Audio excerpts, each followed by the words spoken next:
Very pleasant good evening, everyone, and welcome to the Sawyer Center. SNU basketball is live and on the air here for another clash of Great American Conference foes. The Crimson Storm at home tonight, taking on the Harding Bisons from Searcy, Arkansas, here on Bobby Martin night at SNU, as we are all set to honor retiring athletic director Bobby Martin. That just a programming note for tonight. We'll have the women's game right now, and then the ceremony for Bobby Martin, we will have that right after the conclusion of the women's game, and then we will take a short break and preview the men's game between the Crimson Storm and the Bison right after that. So just so you're aware, we will have that coverage in full tonight, and we thank you very much for joining us. I'm Luke McConnell alongside Russ Frisbee. The Crimson Storm come into tonight's game 13-11 on the season and 12-6 in conference play, coming off a tough 6-point loss to number 12 Southwestern Oklahoma State on Saturday. It was a game SNU led throughout much of the first half and trailed late, made a late rally, but were unable to close the upset a year after doing so over the Bulldogs. And Russ, SNU with a tough test tonight as Harding comes into tonight's game 18-6 this season, 13-5 in conference play. And SNU fell at Harding back on January 12th, a 66-53 loss for the Crimson Storm. So the first half of the season revenge tour continues for the Crimson Storm tonight, and just a tough task on hand in what should be a terrific game between two really physical and defensive-oriented teams. Yeah, that loss in January, kind of one bad spot there on SNU's a tremendous January, but like you said, a nice opportunity here for some revenge. A very tight part of the season right here, finding themselves in that three-way tie for third in the conference standings right behind Harding. So a big game tonight could go a long way towards locking up that number 2 spot. Or a loss tonight could make things much foggier down there in the 2, 3, 4 area of those conference standings. But like you said, a tough loss last week to Southwestern, and not your average loss coming off Lady Storm playing an absolutely incredible game and very, very strong defensive game against the number 1 seed in the GAC. So not your average loss, but still something that these Lady Storm need to bounce back from, show up tonight. Good close match here now against the 2 and 3 seeds. Speaking of the standings, SNU in that three-way tie for third with East Central and Henderson State at 12-6 in conference. The good thing for the Crimson Storm, they hold the tiebreaker over both of those teams, having swept both East Central and Henderson State this season, and that will certainly serve the Crimson Storm well down the stretch should they remain in a tie with those schools. So SNU currently would be the 3 seed in Bartlesville, and that would pit them playing on Friday in Bartlesville. But ideally, we'll see both the Crimson Storm men and women play as the 1 or 2 seeds on Thursday night in Bartlesville. And Russ, that loss to Harding back on January 12th was just a physical loss, really. Harding gathered in 20 offensive rebounds, and SNU could not stop fouling. They committed 30 fouls, sent Harding to the line 35 times, and in a 13-point loss, 35 free throws is a big deal for the opponent. Yeah, and a tough outing there, but I really do want to say that that's kind of has been the story of the season, and that still, although in the month of January, was kind of coming around that corner for this SNU team as they were still continuing to find themselves offensively. And a big key that we've seen for SNU is that when the offense is struggling, the defense gets a little bit desperate, and often that translates into fouls. So we saw that foul trouble in that game. We saw those offensive struggles. And the Lady Storm team that we've been seeing as of late, a much different team. They really, really showed us a lot on defense last Saturday here at the Sawyer Center. And when that offense shows up the way it does, it gives the defense the opportunity to be one of the most stifling defenses in the GAC. SNU did a lot of rebounding work on Monday in preparation for tonight's game. And, really SNU certainly has the capability of being a great rebounding team. They come into the conference third in rebounding at 38.9 per game. Harding clearly the number one at 46 per game. Harding actually out-rebounds teams by 13 per game, and that's good for tops in the entire country in rebound margin there, that 13 rebound per game margin. And we saw SNU on Saturday out-rebound Southwestern 51-39. They also gathered in 18 offensive rebounds. So, Russ, certainly a very capable task for SNU to keep Harding off the boards today. Yeah, and that's the key, you know. Rebounding not something that SNU typically struggles with, but because it's such a high point for Harding, it's definitely a key to the game. Lady Storm need to get a body on someone, find a man, and box someone out. It becomes a hustle stat at the end of the day, like we talk about all the time. Madeline Trupfer listed at 5'5", but tremendous rebounding numbers for a guard. So I think rebounding is something we can watch today, but what I really want to watch, a lot of times we see different defensive sets from SNU as they're trying to respond with Abby Nehus on defense. And so watch for that. If they do find themselves in a 2-3 or some kind of a zone, that's when finding that man and boxing out becomes a little bit more difficult. Those long boards go flying over the bottom of the zone. So look for the Lady Storm to come in aggressive, but the rebounding stat is going to be a hustle stat tonight. Whichever team comes in determined to win that stat is going to go a long way into winning this game. Key player for Harding tonight is sophomore forward Kelly Lampo, 6-foot sophomore from Jessieville, Arkansas. She leads the team in scoring at 19.8 points per game. That's second in the conference. She also leads the conference in field goals made, free throws attempted, free throws made, and offensive rebounds per game at just over 3.5 per game. Again, Harding, a very good rebounding team. 5 players have over 100 rebounds per game. And they really crashed the offensive glass as well, something that SNU was not able to keep Southwestern off the offensive glass on Saturday. So, Russ, what is the key really to winning that rebounding battle? I think that rebounding battle is something interesting we've gotten to watch with SNU. The hustle, just such a big part of it. But also we talk about SNU's defense, and I think one of the best parts of SNU's defense is how well they rotate. They rotate very, very well, especially around the key and especially in the paint. When you get beat by your man, you have Abby Nehus waiting in the paint for you a lot of times. But I think it is that defensive rotation, solid defense, that leaves SNU out of position a lot of the times to box out who they need to box out to get that rebound. So a lot of times you can get that good defense. You can force up the shot that you wanted them to force up. But you're not focused on getting the rebound. You kind of give up after that defensive stand. So look for them to keep that defensive intensity going until the ball is in Madeline Trupfer's hands going the other way. We're excited to get this one started. Both teams heading to their bench for the Invocation National Anthem. Should be a great crowd tonight to honor Athletic Director Bobby Martin on his retirement, and we'll be sure to bring you full coverage of that throughout the evening tonight. We'll step aside, and when we come back, we'll have the starting lineups in the opening tip between SNU and Harding. This is SNU basketball.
Welcome back to the Sawyer Center, where the starting lineups are being introduced right now, and a little bit more theatrics for the introduction of SNU tonight. For SNU tonight, starting at guard, number 4, junior from Spain, 6-foot Irene Perez, averaging 6.3 points per game and 4.5 rebounds per game. Number 5, sophomore guard Alexis Jones, 5'8" from Burleson, Texas. She's averaging 9.3 points per game and is 5th in the conference at 3.6 assists per game. Number 10, senior guard Adrian Berry, 5'11" from Oklahoma City, Mount St. Mary's High School. 11.6 points per game, leads the team, as does 34% three-point shooting. Number 12, senior guard Madeline Schrupfer, 5'5" from Rockwall, Texas, averaging 7.2 points per game and 6 rebounds per game. That's second on the team. And finally, in the middle, number 14, sophomore forward Abby Nehus, 6'2" from Mustang, Oklahoma. 9.5 points per game, 6.6 rebounds per game, 87 blocks this season. She had 8 on Saturday against SWASU to go along with 13 points and 9 rebounds. For Harding, number 10, sophomore forward Kelly Lampo from Jesseville, Arkansas. Number 13, junior guard Peyton Paget, 5'10" from Frisco, Texas. Number 14, sophomore guard Carissa Caples, 5'8" from Rosebud, Arkansas. Number 24, Amanda Kearney, 5'10" guard. She's a sophomore from Branson, Missouri. And in the middle, number 42, 6-foot forward Kennedy Cooper. She's a sophomore from Melbourne, Arkansas.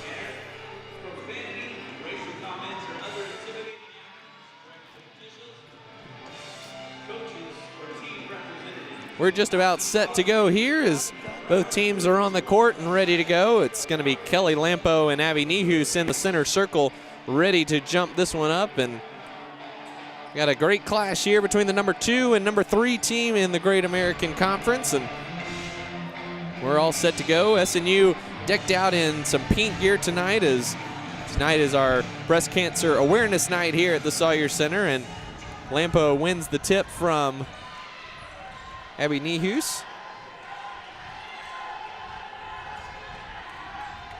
And SNU starts on defense first. Inside to Cheyenne Brown, left it short, and Adrian Berry has the rebound. Here comes SNU, long lead pass up ahead to Perez. Drives inside, puts up with the left hand. It's short, and Brown has the rebound for Harding.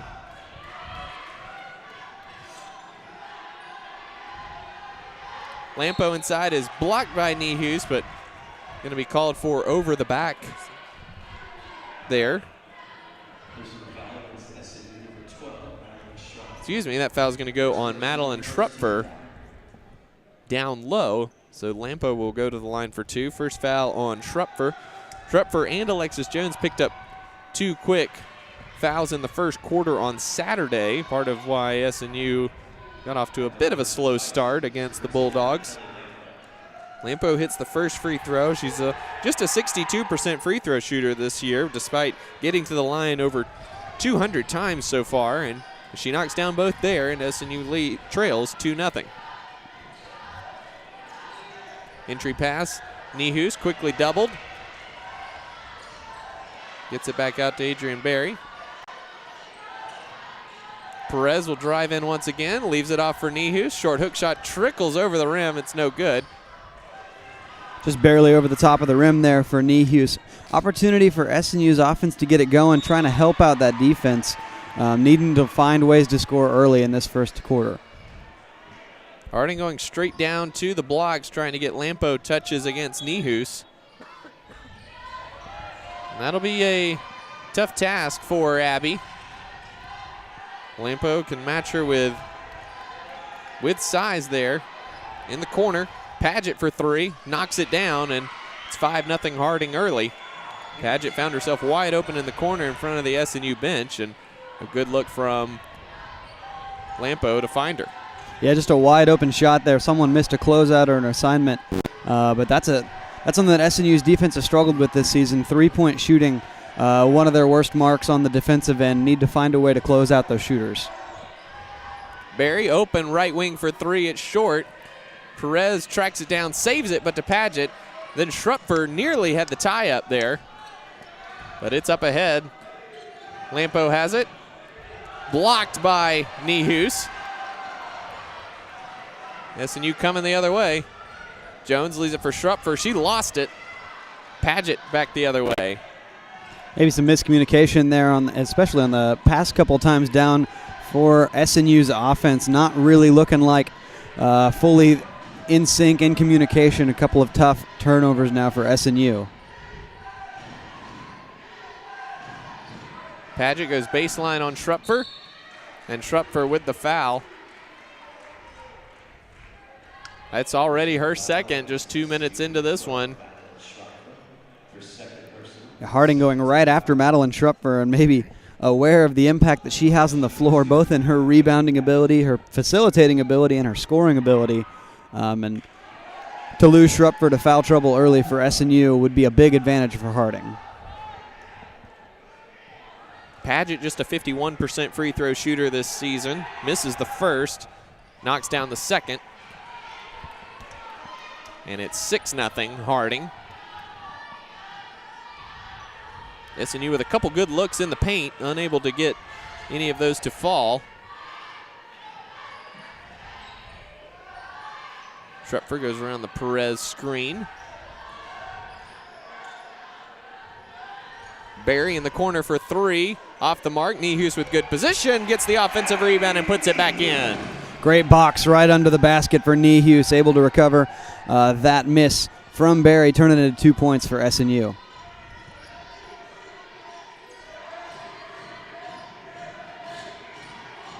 Harding a couple of long skip passes now. SNU playing that good, strong help defense, but leaving some of those deep passing lanes open. Paget with the air ball. Kearney got the offensive rebound, but then was rejected out of bounds by Perez. Schrupfer will take a seat with those two fouls. J.C. Soap into the game for the first time. Kennedy Cooper in for Harding, and Cheyenne Brown will take a seat. Schrupfer had a chance at that rebound. I think maybe she just thought it was a straight air ball, as another SNU block will roll out of bounds. Nihus with the block there. There will be 1 second on the shot clock for Harding, and they will inbound on the baseline. So it's going to be a catch and shoot situation here. Cooper unaware of the situation and tried to dribble, and that's a turnover for the Bison. Yeah, you got to be aware in that situation. Someone has got to let her know that this is going to be an inbounds and quick shot, and good spot to find her at right there, 5 feet from the bucket, straight on, just not taking the shot that was presented to her.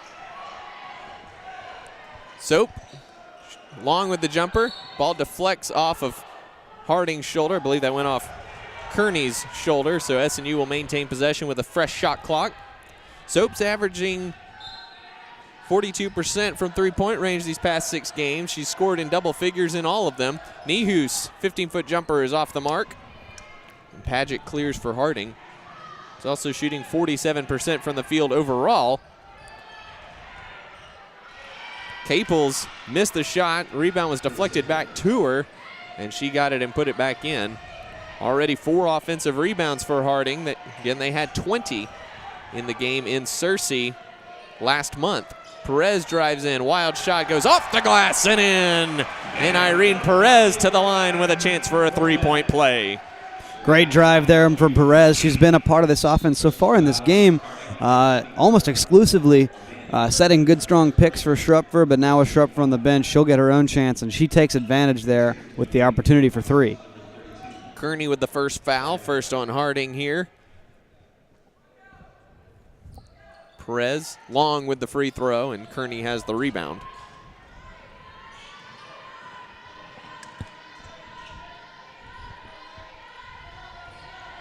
Brown rejected by Nihus, and that's already 3 blocks for Abby Nihus. Again, she had 8 on Saturday against SWOSU. Well on her way to matching that today.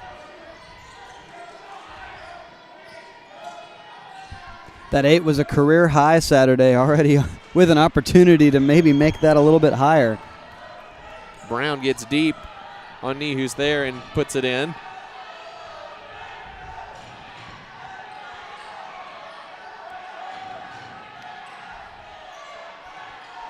Oh, had Abby Nehus sealed on the paint.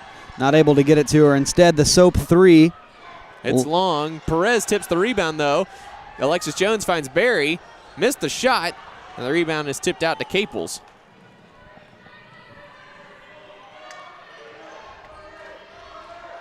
Caples fires a pass into Brown, and she is fouled by Alexis Jones. That'll bring us to a timeout on the court. 4:56 to go, first quarter. SNU trailing Harding 10-4. We'll take timeout and be right back after this. This is SNU basketball. When a customer is on the fence about buying a car, we should give them a hug. No. Oh, next. Hand hug? Full frontal? No. Way. Guys, practice hugs are not necessary. You don't have to practice hugging. How about we serenade them? Well, I'd be happy to sing a song for you. That's terrible. Diffie, driven by family since 1954.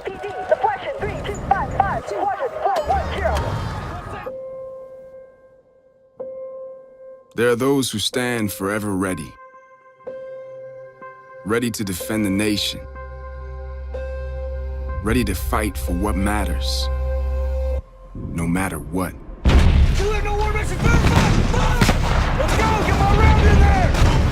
you have what it takes? Find out at goarmy.com/warrior.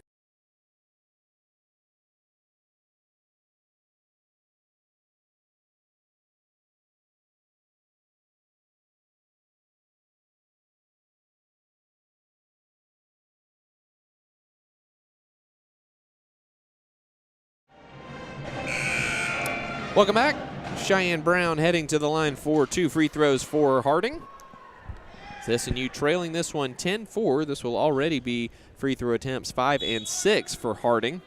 In SNU, 30 fouls and 20 offensive rebounds allowed to the Bison in Searcy, and looking to correct those mistakes this evening. Already 5 offensive rebounds for Harding and 3 fouls on SNU. 2 of those on Madeline Schrupfer. She's on the bench with those fouls.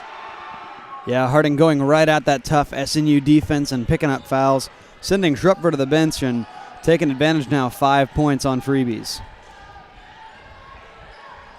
Jones penetrating, lost the ball. And here comes Caples. Cooper drives, and that's an offensive foul on Kennedy Cooper as she lowered the boom on Irene Perez. Good job by Perez taking that charge there. That's going to be the first on Cooper. Second team foul on Harding as Kelly Lampo comes in for Amanda Kearney. Harding's defense, certainly nothing to sneeze at. They allow opponents to shoot just 34.4% per game. That's 10th in the country in field goal percentage defense. Nehus, top of the key to Barry for 3. That's off to the left. Alexis Jones tracks down the offensive rebound, and SNU will get a fresh shot clock. That quick trigger from Barry. As this SNU offense has evolved, she's kind of tried to make that more of her role. So far, though, not falling tonight. Perez with a nice looping drive into the paint and gets the shot to fall. Slices the lead to 6.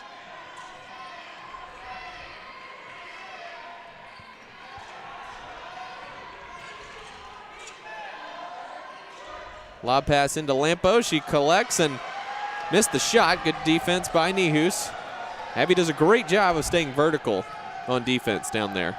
Yeah, and it's so enticing, you know, she gets those block numbers. It'd be so difficult, or so easy, to want to really extend and go after those blocks, but doing an excellent job understanding her height, knowing that those blocks are going to happen even when she stays put on her feet. Excellent defender, and she's really developing that ability so far here just in her sophomore season. Brown for 3 is short. Alexis Jones the rebound. She got J.C. Soap up ahead. Soap collects, leaves for Perez, and Perez will penetrate. Now Adrian Berry drives in, is blocked by Brown. Nehus ties up Kennedy Cooper there, and That'll be a jump ball in SNU's favor. Into the game for the Bison. Amanda Kearney back in, and for the first time today, Brooke Bradley, 6-foot forward from Dallas, a transfer from Incarnate Word University. Jones into Nehus. Wanted to get it back to Jones. It was shut off. Soap drives in, kick to Perez. Thought about a three. Instead, she penetrates. Baseline jumper for Nehus. Around and in. Good hit from Nehus there, really developing that kind of Euro big man mid-range game, especially from that baseline jumper. That's a big part of her game, and it falls right there for 2 points. SNU only down 4. Lampo got deep and got the shot to fall. It looked like she kind of lost it on the way up. Not sure how she managed to push it toward the basket, but looked kind of funny going in. So 14-8 now, Harding leads. Perez, drive and kick, Alexis Jones. She'll try a three. It's off the mark, no good. And Cheyenne Brown, another rebound for Harding. I know SNU had some increased three-point shooting success over the past couple of weeks, but this is more three-point shooting than we've traditionally seen from them, and so far, 0 for 5 so far in this first quarter. Not falling right now for some of their shooters, maybe something that SNU needs to look away from. Cheyenne Brown travels. Third turnover for Harding. Kelly Lampo will take a seat. Kennedy Cooper back in.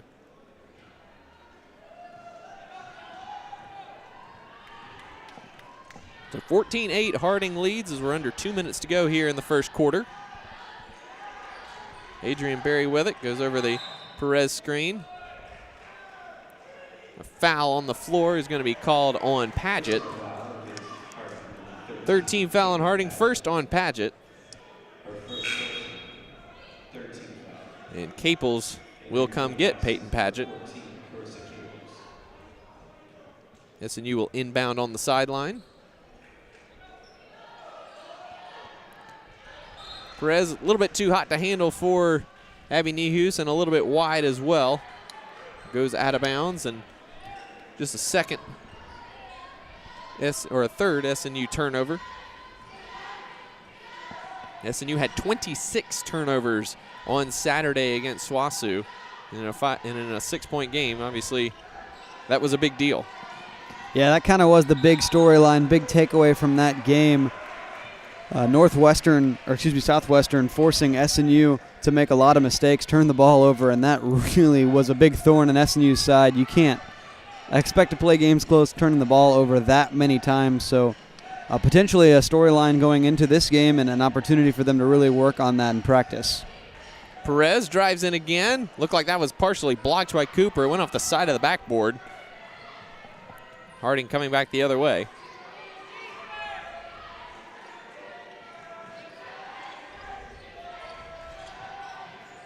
Cooper drives in, and she is fouled. That one's going to go on Irene Perez. That'll send Kennedy Cooper to the line for 2 free throws.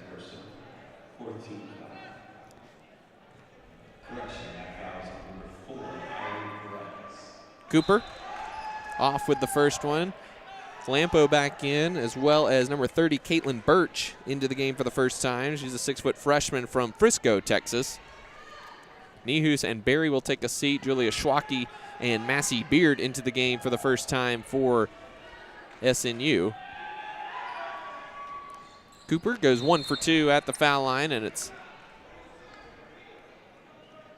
15-8 Harding, as official checking something at the scorer's table.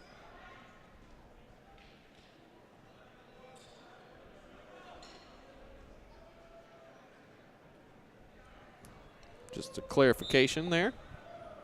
All seems clear. SNU just 4 of 17 from the field to start this one. Harding not much better at 4 of 13, but they are 6 of 8 from the foul line. Yeah, and right now those foul shots are the difference. SNU missing tough shots, but not necessarily getting to the line, while Harding going right at SNU, getting opportunities from the line after some of those tough misses. Soap, shot clock under 10, gets a screen from Beard. She drives baseline. Nice dish off to Perez, but she stepped out of bounds right before being able to get that off. And Perez will take a seat. Sonia Sarda into the game for the first time. Birch out quickly. Paget back in for Harding. All sophomores and freshmen on the court for SNU right now as the long inbounds comes to Kearney. Drives in, and an offensive foul on Amanda Kearney. Massey Beard stepped in and took the charge there. That's going to be number 2 on Amanda Kearney. And Kearney quickly back to the bench, and Birch back in. SNU will hold for the final possession here. 15 on the game clock. Sonia Sarda controlling up top.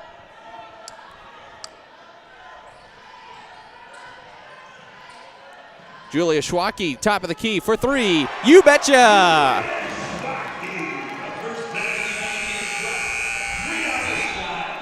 Julia Schwacke, who's come on of late in the past couple games, contributing off the bench with a big three-pointer at the end of the first quarter. It's 15-11 Harding after 1. We'll take timeout and be right back with the start of the second quarter after this. Okay, guys, remember, no hard selling, no high pressure. Serenading, good. Leave that to Sheldon, all right? Hugs, side hugs. Normal. People don't like to be sold, but they love to buy. You know, these guys may not look like much, but they are some of the greatest guys. How about a hug? Diffie, driven by family since 1950.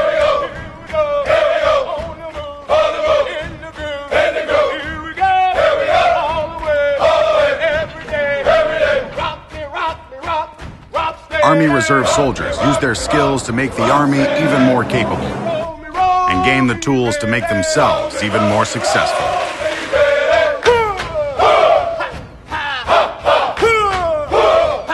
Learn how at GoArmyReserve.com.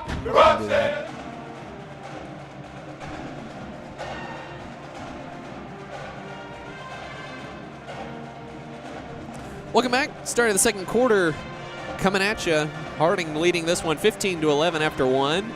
SNU just 5 of 18 in that first quarter, but held Harding to 4 of 13 shooting. Russ, the biggest difference right now is the foul line. Harding already 6 of 8 from the foul line, and SNU missed their lone attempt. Yeah, it's been the storyline.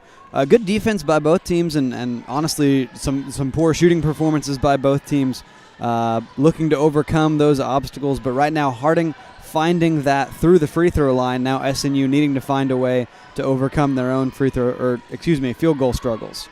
Lampo is triple teamed in the post there. Swing pass around to Caples for 3. It's no good. She crashes hard, and that's a foul on Carissa Caples, going for the offensive rebound with Alexis Jones. And a great box out by Schwacke there to set that one-on-one opportunity up. And after having put up the shot herself, following a little bit too hard, is going to be an offensive foul. SNU going the other way. First foul on Caples. First foul on Harding here in the second quarter. Sonia Sarda driving baseline. Tried to whip her pass around Caples to Soap, and that is picked off. The 5th turnover for SNU so far today. Massey Beard doing the hard work of guarding Kelly Lampo in the post. Caples in the corner for 3. She knocked it down.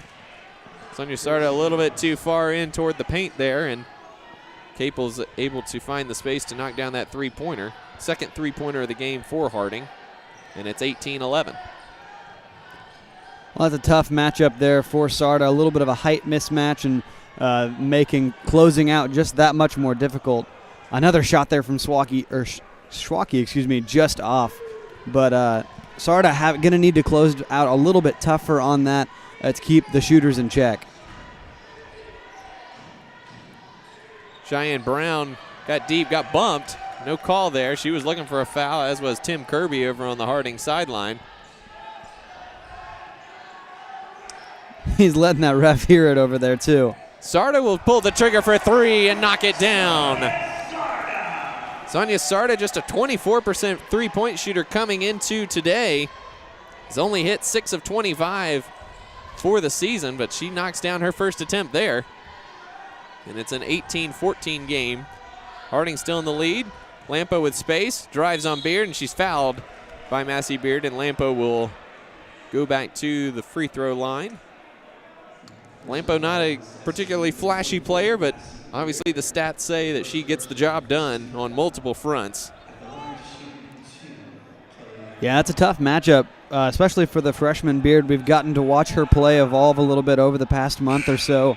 She's really evolving into that backup post role, but still a tough assignment there as Nihus checks back in for her, but we've seen some very excellent play on defense so far by Beard.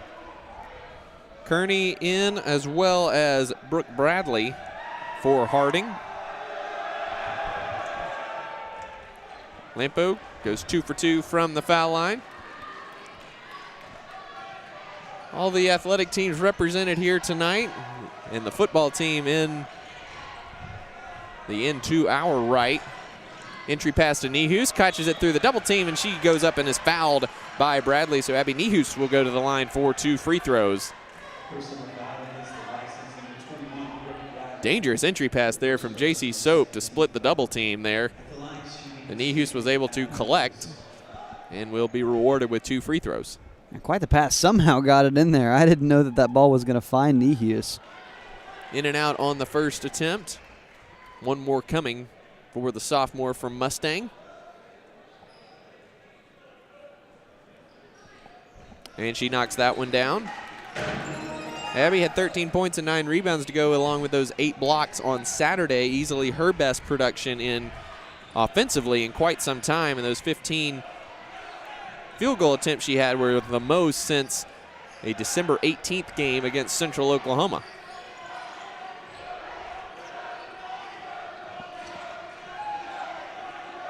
Lampo tries a 3. It's blocked by Abby. And then Lampo collects the foul, going for the loose ball. That's going to be her first, 3rd team foul on Harding.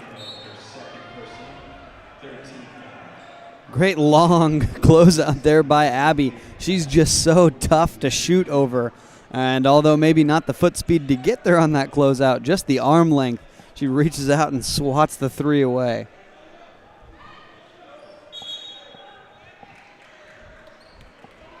Already the 5th block for Abby in this game. She's also got 5 points.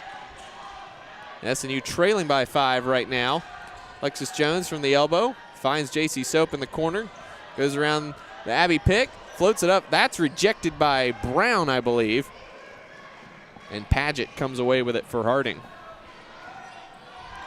Entry pass. Schwacke with a great play to get around Brown and knocks it away. Here comes Sonia Sarda.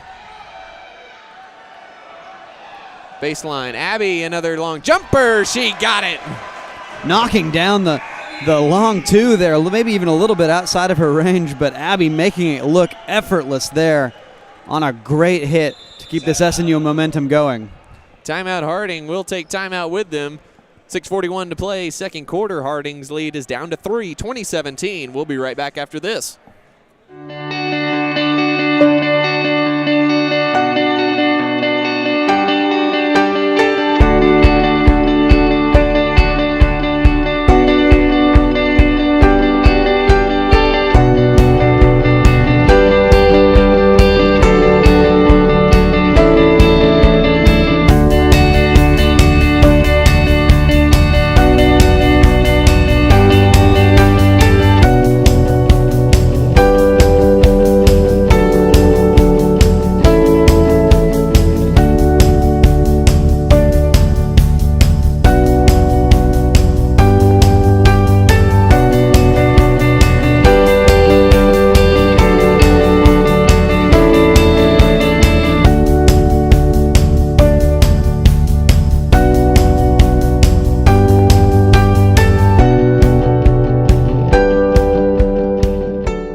Welcome back. SNU trailing this one by 3, 6:41 to go, second quarter. Just a reminder, our next broadcast will come to you Saturday as SNU takes on Arkansas Tech.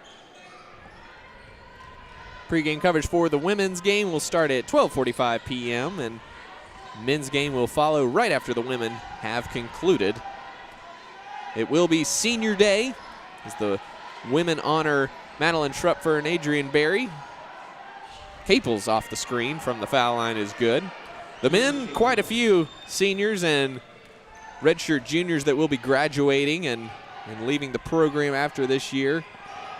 So be sure to come out to the Sawyer Center to honor them. If you're unable to do so, we'll have the complete senior ceremony here on the SNU live stream as well. 10 on the shot clock. Schwacke calling for the screen. JC Soap drives in, puts it up off the glass, and it rolls in for 2. Got it to go there. Great confidence with the clock running down off the shot clock there as she makes the nice finger roll layup. Kearney's entry pass is swatted out by Nihus. Oh, and a pass to the face there on accident. Sarda trying to rotate some help over, and she just popped right around the corner where the ball was going to be. Maybe caught an elbow or a ball or something to the nose there. And got the foul call for it, too. First on Sarda, second on SNU. Kearney runs into Nihus, and Abby rejects that one out of bounds. One day they'll learn. It was not that time, though. Number 6 there for Nihus. I guess chasing 8 here before halftime. 8 is her personal best in one game, but at this rate, looking at maybe 12 over the course of the game. Not sure what the record for blocks and a half is. Oh, great dish off to Lampo from Cooper. Lampo missed. Cooper grabbed the offensive rebound and has it ripped out of there by Sarda. Please, so Harding someone will maintain possession on the sideline. Please, someone catch it right under the basket and shoot again.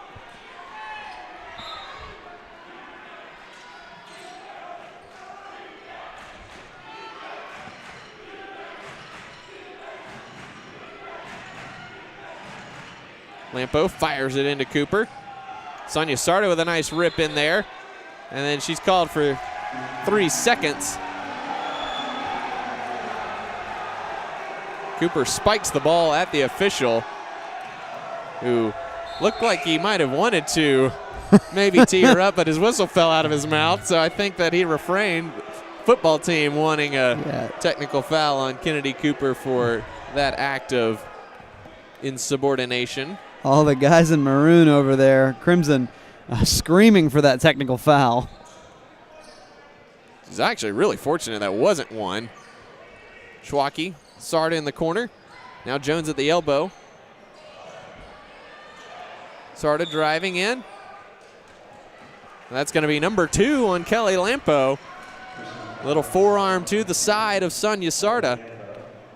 It's a big development here for Harding as Lampo already with 6 points. She's just 1 of 5 from the field, and she did not have a great game against SNU the first go-round, well below her season average. Sarda driving in, leaves it off for Nihus. She's fouled by Peyton Paget, and Abby will go to the line for 2. Great look from Sonia Sarda, who's really shown some really good court vision the past couple games as she's seen an increase in playing time. Yeah, you can see her out there and in her play kind of taking on that facilitator role. You've seen one of her favorite go-tos is kind of the penetration kick, or even the little half circle under the basket there, coming around the back for a kick out to an open shooter. Shades of 7 seconds or less, but trying to take on that facilitator role for sure. We're seeing right now from Sarda. Abby knocks down both free throws. That was the second foul on Peyton Paget. So SNU was the one in foul trouble in Searcy, and so far it's Harding. 3 players already with 2 fouls here at the Sawyer Center. The lead is 1 for Harding, 22-21. So we're under 5 minutes to go before halftime. Bradley tees up a 3. It goes over the backboard and out of bounds. SNU will get possession with 4:19 to go here before halftime.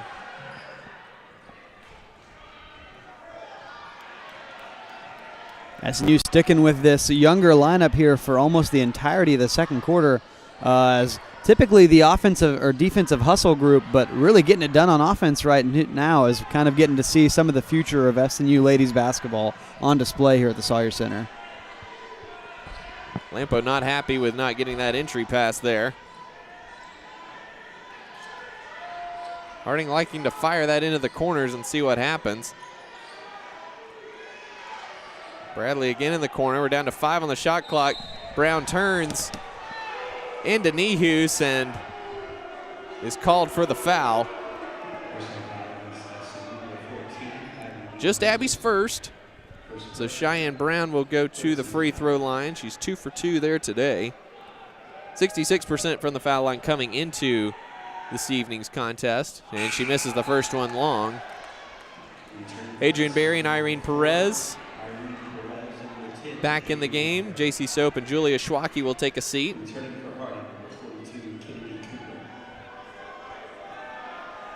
Soap just 1 for 6 from the field. A little bit of a slow start for her as Brown knocks down the second one to give Harding a 2-point lead.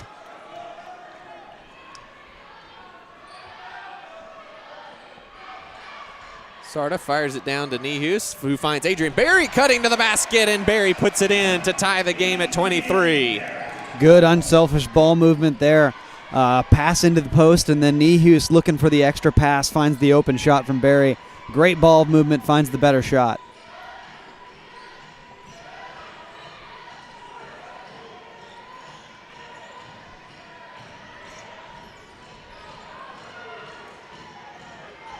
Brown from the elbow, well short. Rebound comes to Berry. She's by herself. Waits on traffic to clear, and Alexis Jones will set up the offense. Sonia Sarda for 3. It's long. Bradley clears for the Bison.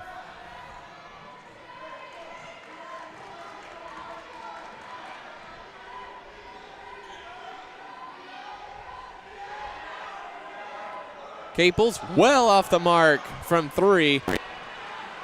And Cheyenne Brown with the easy offensive rebound and putback. Looked like the SNU players were surprised that shot was so far off the mark.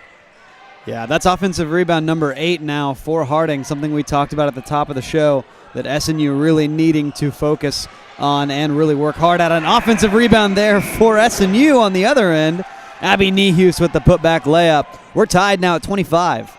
Abby into double figures with 11. Huge game from her so far to go along with those 6 blocks. Cooper drives on Abby, and she shuffled her feet. Abby doing a great job shutting off that baseline. That's the 8th turnover for Harding, and Kennedy Cooper's got 4 of them. Abby will take a breather, a well-deserved one at that. She's 4 of 6 from the field, 3 of 4 from the foul line. 3 rebounds and 6 blocks and 11 points. Not a bad halftime stat line.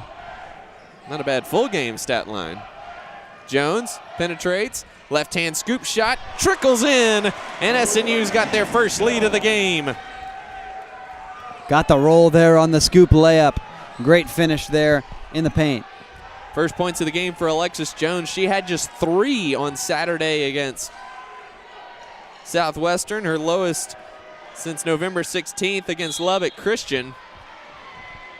And Cheyenne Brown is fouled going to the basket there. That's going to go on Sarda. That's her second, 4th team foul in the quarter.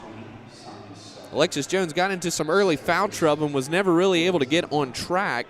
And, you know, in a game that ended up a 6-point deficit, you know, having some more contribution from her certainly could have swung the difference in that game. Yeah, and we saw a lot of up-tempo basketball in that game. We saw a lot of Madeline Schrupfer, and maybe it would have gone a different way had she had some opportunity to rest and some relief in that facilitating and pressing the ball aspect of that game. Sarda takes a seat with those 2 fouls. Some good minutes from her, and JC Soap back into the game for SNU. One more coming from Cheyenne Brown, who knocked down the first one. And that knocks down both of them. Let's tie the score at 27. Cheyenne Brown with 9 points and 5 rebounds and 3 blocks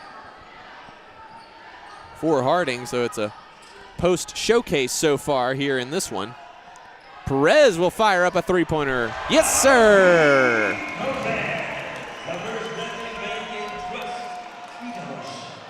Big shot from Irene Perez as we're under a minute to go. She's up to 7 points so far here in the first half.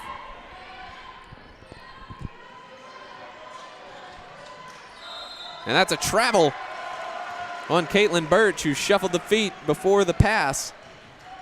43 seconds to go first half. SNU with an opportunity to go 2 for 1 here if they hurry. Looks like they'll take their time.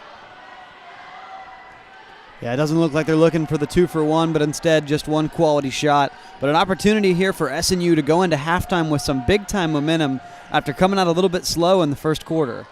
Jones drives. Adrian Berry, top of the key for 3. It's off the mark.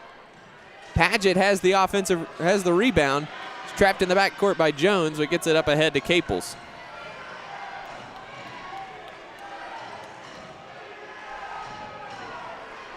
Harding holding for the last shot here.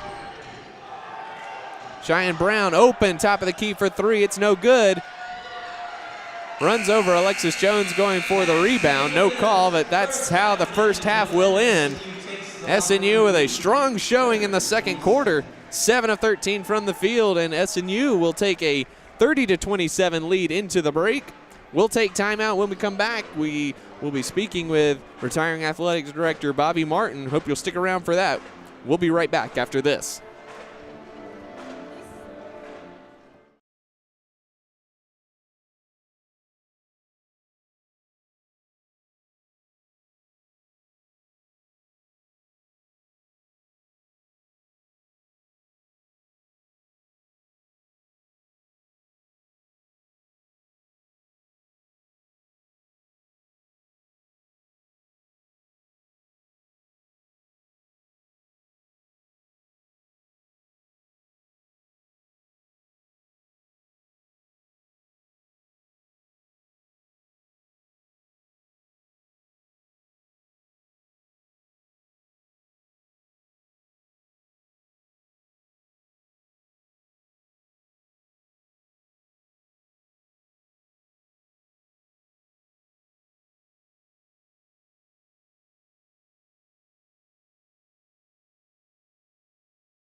And welcome back here to the Sawyer Center. We're now joined by Athletic Director Bobby Martin, who will be honoring in between the women's and men's game this evening. And Bobby, did you ever think when you started this job that you'd have a night named after you? No, absolutely not. Nor did I think it 3 weeks ago.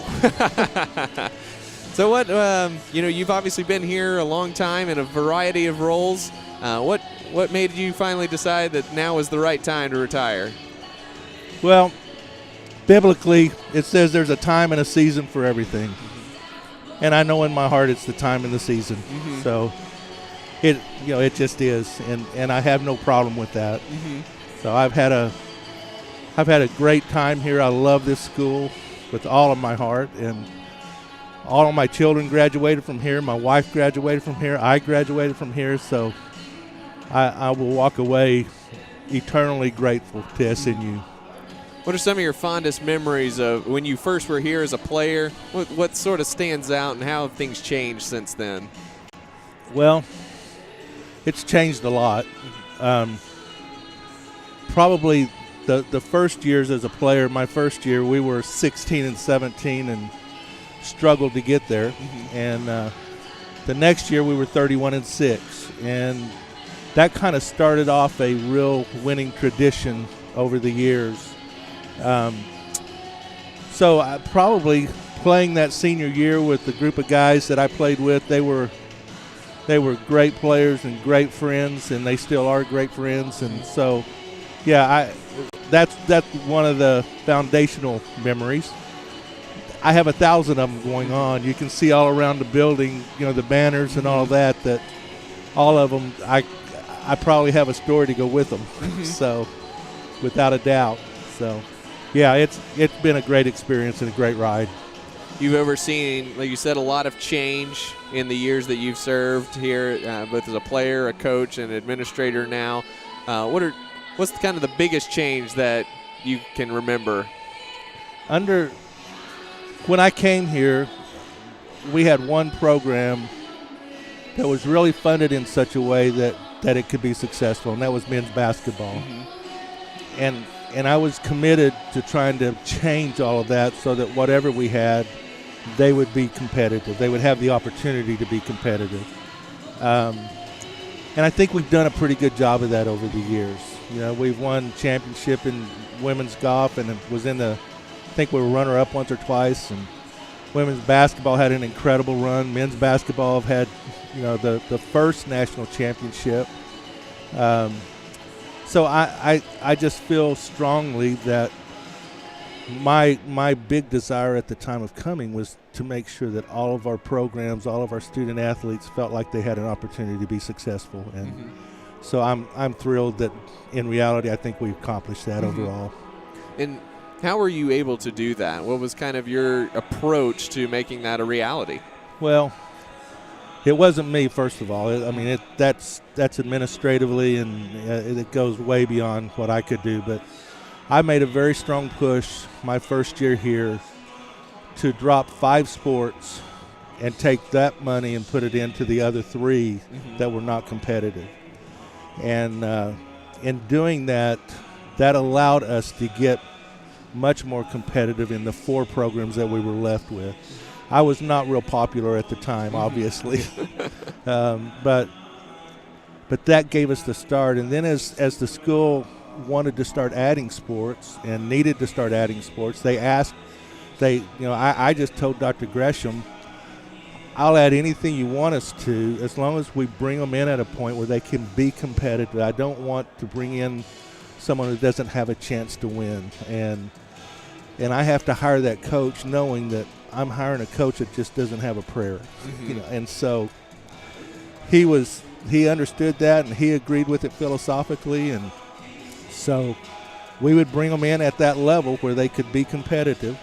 Not necessarily, we weren't funding them fully or anything, but what we considered to be good enough to really to be able to stretch your mind and your kids' minds to the point of being able to win some championships and things. So that was probably the start of all of that. And that was hard because we needed students back then just like we do now, and so it was kind of difficult, but administratively they supported us and got behind it, and it was real beneficial to the whole program. It seems fitting that you're retiring at a time where most of the programs here at SNU are very competitive. The women are in the conference tournament for the first time as Division II members. The men have been rolling these past 2 years. The football team is finding its footing and being more competitive. And what's that transition been? Is probably one of the bigger things that you guys have gone through under your watch. That was hard. Just the process itself is very, very difficult, and many ADs that were going through it at the same time in different stages. There's probably 40 or 50 at any one time. Only 10 in the same class you're in, but there was different stages of getting through it, and they were really those were tough days. I mean, we had so much work to do to get us where we had to be accepted into the NCAA. And I mean, I told our people we're not going to give them a reason to say no. And I hammered that home almost weekly. One would say, do we have to do this? We're not giving them a chance to say no. And so, that was kind of what was driving me.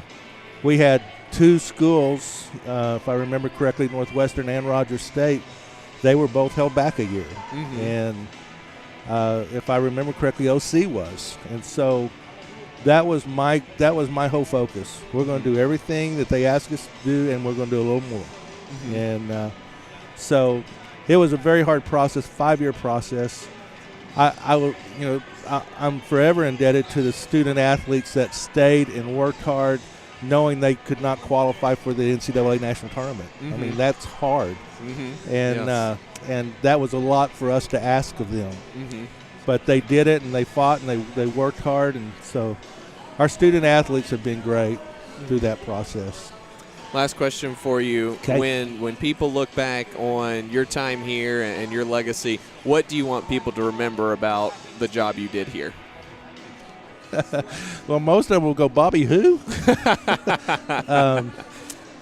That's a hard question. I don't know that I have an answer to that. I hope the body of work defines that. And if it does, that's wonderful. If it doesn't, then I owe some people an apology.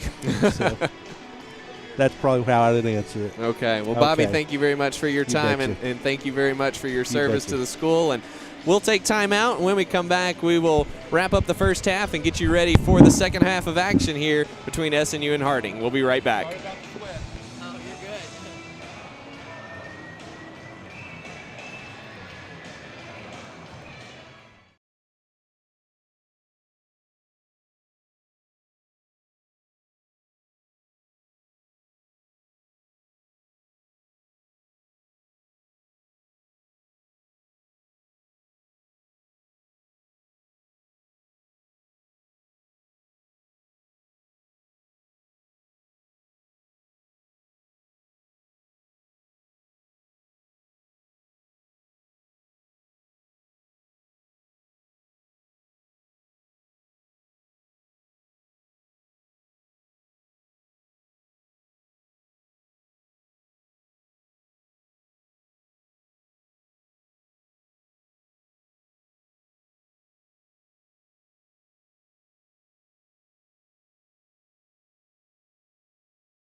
Welcome back to the Sawyer Center. It's halftime and SNU leading Harding by 3, 30-27.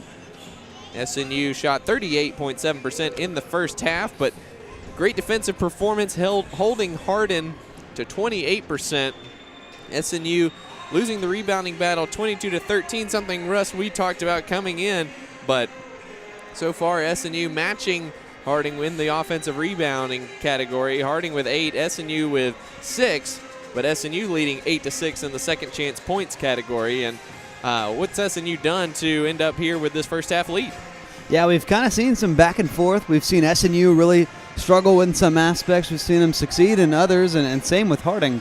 We talked about the really poor shooting performance that both these teams got out to, and Harding compensating with that at the free throw line, but SNU doing a much better job shooting the ball in the second quarter.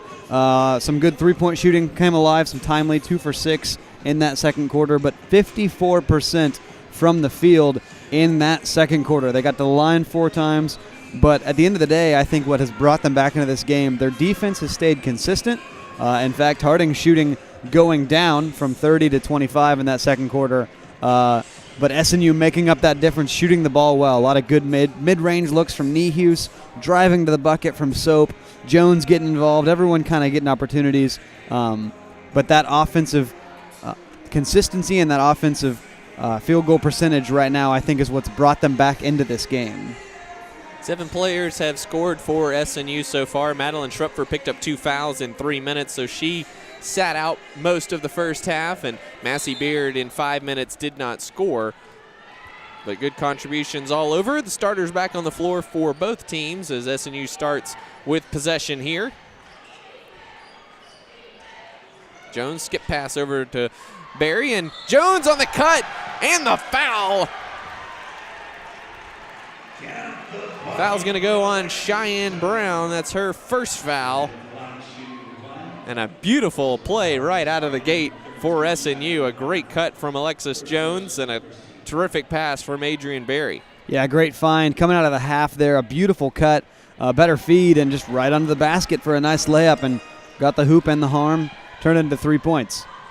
Jones hits the free throw. Harding quickly breaks the full court trap. Good challenge from Alexis Jones. Great transition D there from Nehus, too. Find herself in a 2-on-1, stayed home, stayed big, and shut down that transition, setting up the three-pointer from Madeline Schrupfer, and a timeout already in this third quarter from Harding. Madeline Schrupfer, the three-pointer. Tim Kirby not happy about no foul being called on this last Kelly Lampo bucket attempt. We'll keep it here during the timeout as SNU on a quick 6-0 burst to start the second half, just 30 seconds in. And Russ, great hustle from Alexis Jones to kind of force Padgett into a decision on whether to keep driving or give it off to Lampo, and that allowed Abby to get into better defensive position on Kelly Lampo there and force that miss. Yeah, that's the big key there. Harding had SNU beat back on defense. SNU only had Nehus waiting in transition, but that hustle, that energy, that effort to get back did play a factor, even though maybe it felt like she could be out of the picture. Able to get back quick and make a difference on that play. That's a big swing from that quick transition, a defensive stop, and then a three-pointer for Schrupfer going the other way.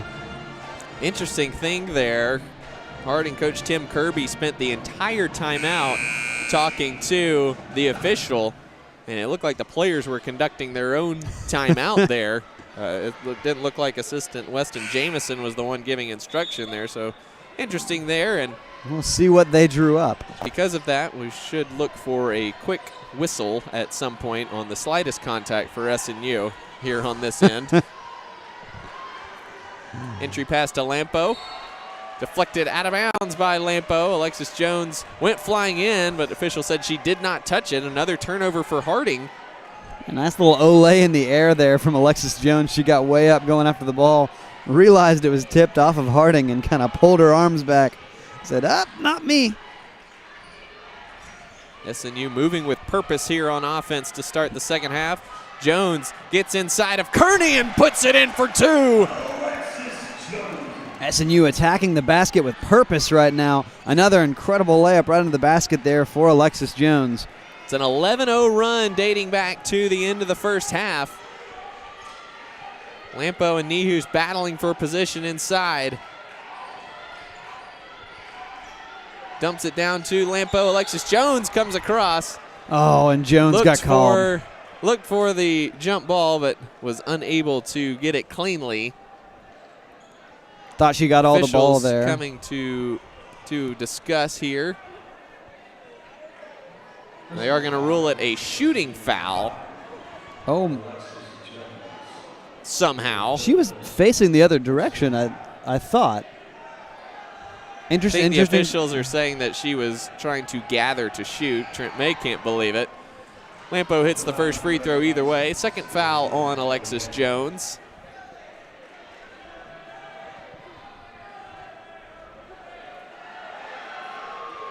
Lampo goes 2 for 2 at the line. She's 6 for 6 this evening, of course, since she came in as a 62% free throw shooter. Jones trying to take advantage of the matchup with Kearney. Kearney already with 2 fouls in this one. Perez thought about the 3, thought better of it. Penetrates, skip pass. Berry for 3. Splash! Adrian Berry with her first 3-pointer of the evening. And it's a 12-point SNU lead, 41-29. SNU already 11 points out of the locker room. It's an 18-4 run for SNU. Caples for 3, yes. Caples leading 3-point shooter for Harding this season. 34.5% though. He does lead the team in attempts and makes. Berry stopped short of Lampo, but a little bit of contact there. Knocks Lampo to the floor, and that's an offensive foul on Adrian Berry. 41-32, SNU leading this one. Full court press extending for the Crimson Storm.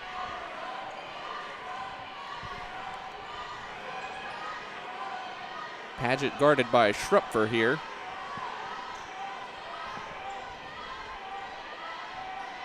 Skip pass in the corner to Paget. Drives in, rejected by Abby. Loose ball comes away to Schrupfer. 3-on-2. Tries to take it herself, puts it up off the glass. No, Perez has it swatted away, and Jones saves it off of Kearney out of bounds. And SNU will maintain possession with a fresh shot clock. Nice heady play there as Sheila. Jones will swing the ball back in, bounce it off the Harding defender, and give SNU another opportunity under the basket. Cheyenne Brown takes a seat. Kennedy Cooper into the game for Harding.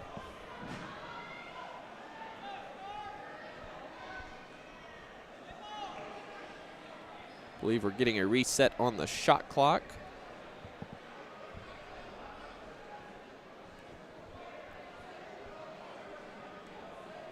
Does not appear that they credited Abby Nihus with that block. It would have been number 7.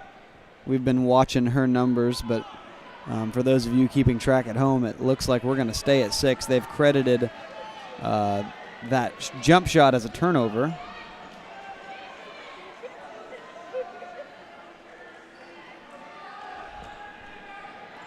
So it's going to have 21 on the shot clock. Inbound to Adrian. And then Irene Perez is fouled by Kennedy Cooper. Going to be a second foul on Cooper. Second team foul on Harding here in the third quarter. And now we do get a reset on the shot clock. Adrian looking for Nihus inside. Schrupfer with it. Has it poked away by Kearney, but Jones with it. Perez thought about a 3. Now Schrupfer with it. Working hard down in there in the paint. They're going to get a foul, but Jones doing everything she could there to get open right under the basket. The aggression of Alexis Jones here in the second half of the season has been an impressive thing to behold. She's raised her scoring average up to 9.3 points per game. That was the third foul on Kearney. She checks out. Cheyenne Brown back in. Backdoor pass is knocked away by Cooper, and here comes Harding.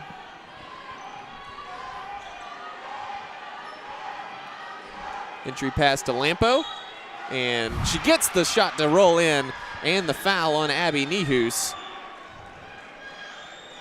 It's going to be number 2 on Abby.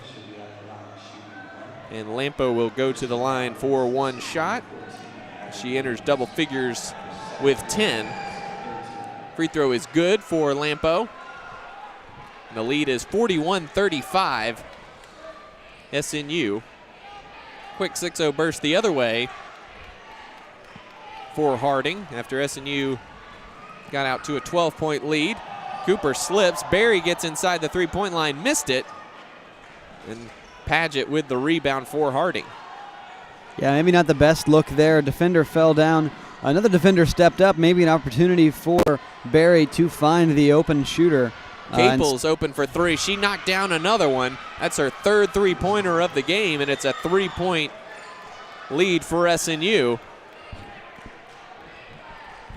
Capels has taken advantage of being open. She's 3 for 5 this evening. Barry, step back three-pointer of her own. It's short. Paget and Cooper collide, going for the rebound. Both had the ball, and the official correctly calls a travel. Oh, and Tim Kirby can't believe it.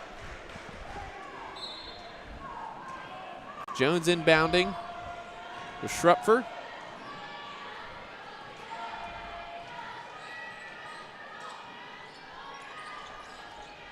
Jones now with it behind the three-point line.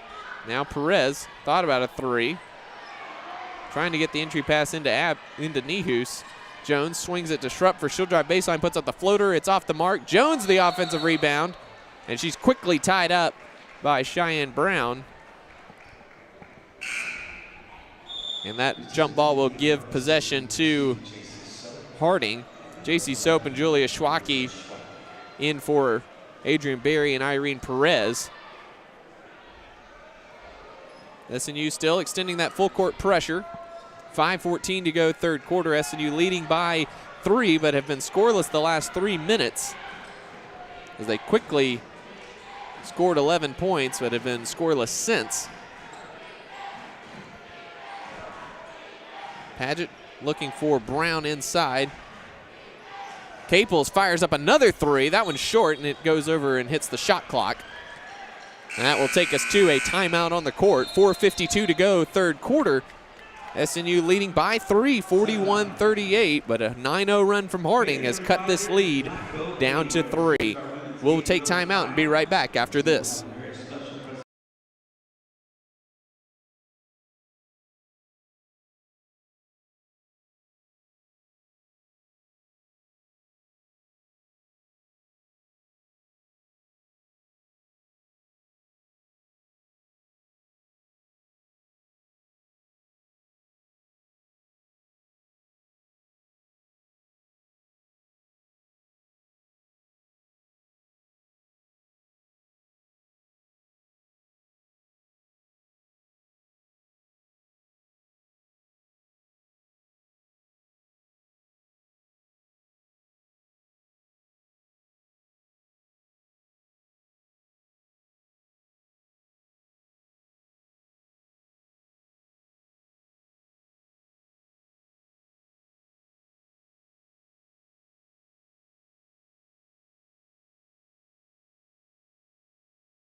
SNU leading this one by 3, 4:52 to go third quarter.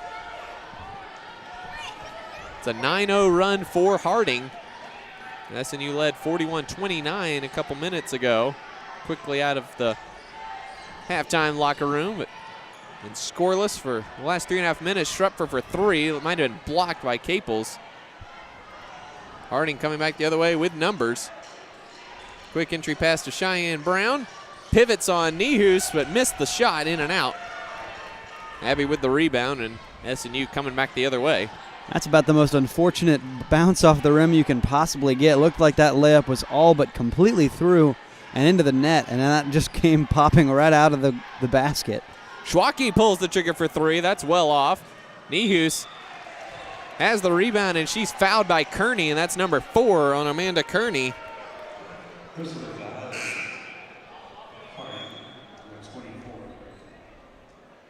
Kearney will check out. Kennedy Cooper will check in.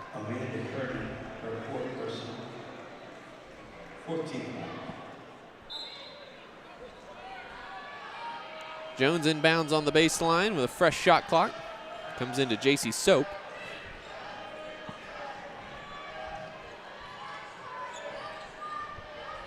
Soap looking for some movement elsewhere. Jones gets inside, got an angle, puts it up off the glass, no good. Schwacke flying in, knocked the rebound out of Brown's hands, but it comes away to Caples. Good aggressive drive there again from Jones, just not getting the roll. Tough bounce for Jones, but that's the aggression you like to see from her right now in this secondary offense. Caples stops short of Nihus, gets the shot off the rim and the glass and in, and it's a 1-point game. SNU now over 5 minutes scoreless. As the run is now 11-0. Soap inside, she's tied up by Caples, and that will keep the ball here with SNU.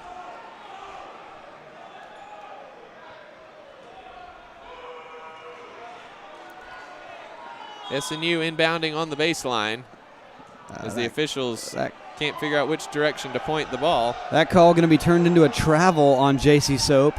Trent May cannot believe it, as our backside judge here overruled with the travel call.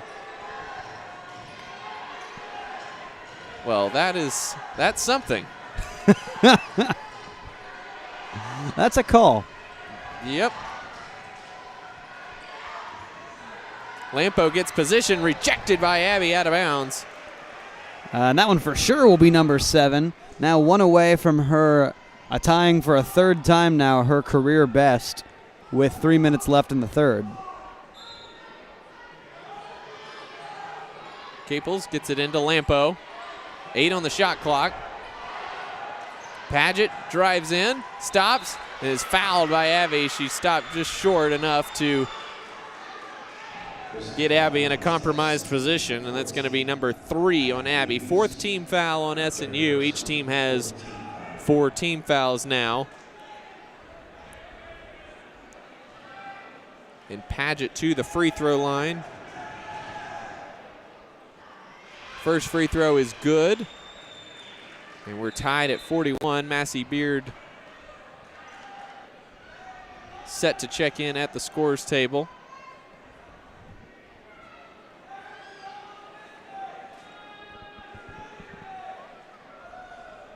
Little clarification over there at the table. I'm not sure what they're talking about. I think we're making sure this possession arrow is correct after that issue with a interesting call. Harding making a living at the foul line tonight, 15 of 18. SNU hasn't been fouling too much necessarily, but it seems like every one is a shooting foul. Very short on the second free throw, and we remain tied at 41.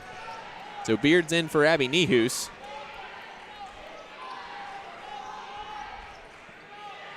SNU looking to snap a 5.5 minute scoreless streak. Schwacke has it ripped away by Brown. And Harding will have possession with a chance to retake the lead. This is definitely the hustle core unit right here for SNU.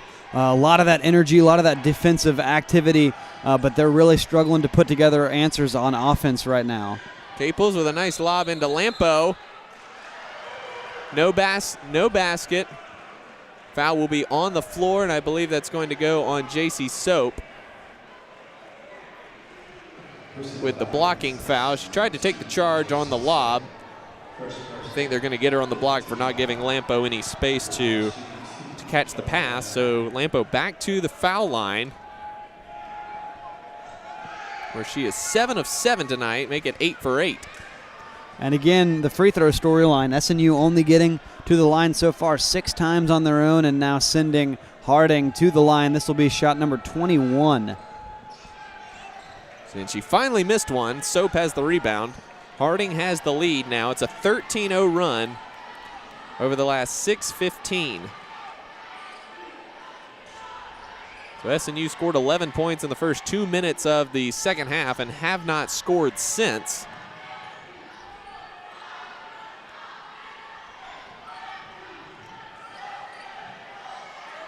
Schrupfer with 5 on the shot clock, calling for a screen. She's got to hurry. Reverse layup, hits the rim. Jones battling with Cooper for the rebound, unable to get it away. And Cooper gets it ahead to Paget as we're under a minute and a half to play here in the third quarter. Just stagnant in the way of options right now. 3-4 back-to-back pick and rolls for Madeline Schrupfer, and nothing doing on the SNU offensive end. Meanwhile, down here, though, a travel call on Harding. That's going to be a turnover going SNU's way now for the final 120. Jones with it. Now Schwacke in the corner.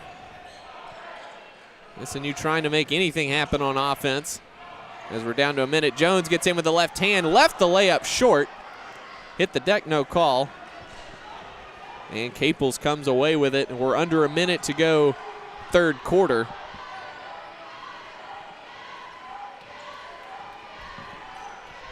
Now Paget with it on the left wing, guarded by Schrupfer.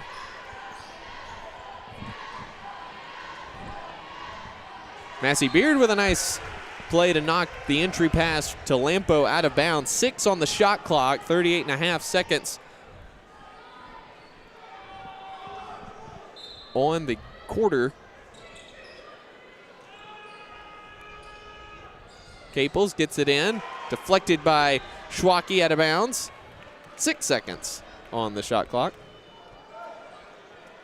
So Harding will inbound on the sideline now.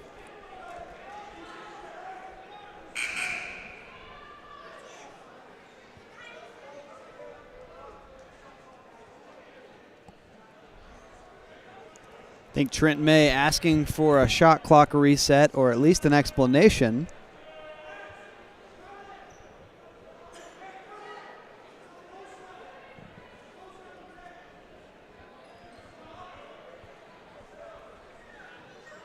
Officials checking with the clock.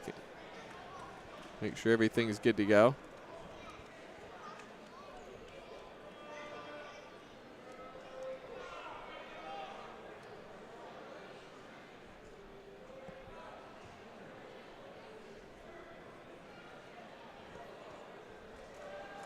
Down to 5 on the shot clock now after the check. Inbounds pass comes to Caples. She drives in, shut off by Beard. She's short on the jump shot. Rebounds deflected out of bounds off Harding, and SNU will get the last shot of the quarter. Bradley checking back in for Lampo.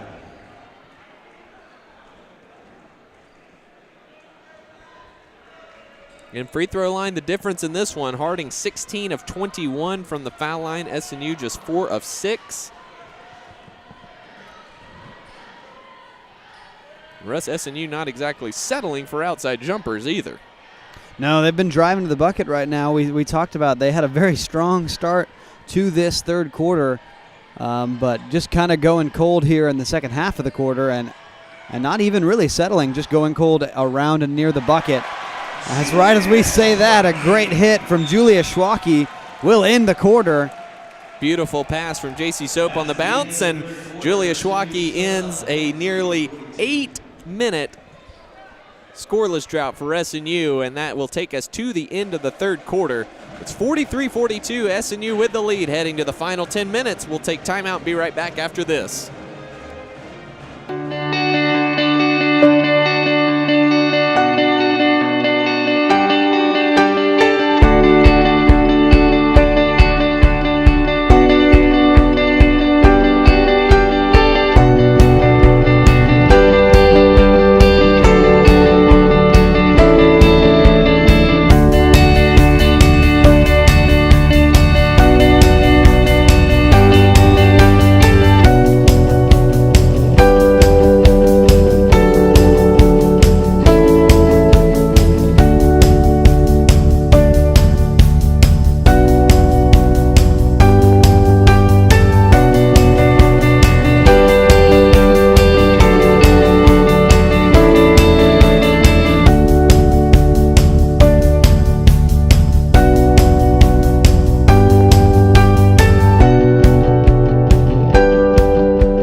Great American Conference Basketball Championship Tournament returns to the Bruin Fieldhouse in Bartlesville, Oklahoma, March 7th through the 10th. It's all on the line as the league's top teams battle for the conference title and an automatic spot in the NCAA Division II Basketball Regionals. For ticket information and to follow GAC basketball throughout the season, visit GreatAmericanConference.com. Welcome back, SNU with possession starting the final period and a 1-point lead. SNU scored 11 points there in the third quarter in the first 2 minutes and then went scoreless the rest of the period until that last jumper by Julia Schwacke. SNU fortunate. Soap inside, missed the shot. And Harding clears with a chance to retake the lead. JC Soap a little bit off tonight, 1 of 7 from the field, just 2 points. And she's at 5 straight double figures. Caples from the elbow is no good. Cheyenne Brown dumps it down to Cooper. She throws it off the backboard and missed the shot. Foul is going on JC Soap. It's going to be her second foul. And Kennedy Cooper going back to the free throw line.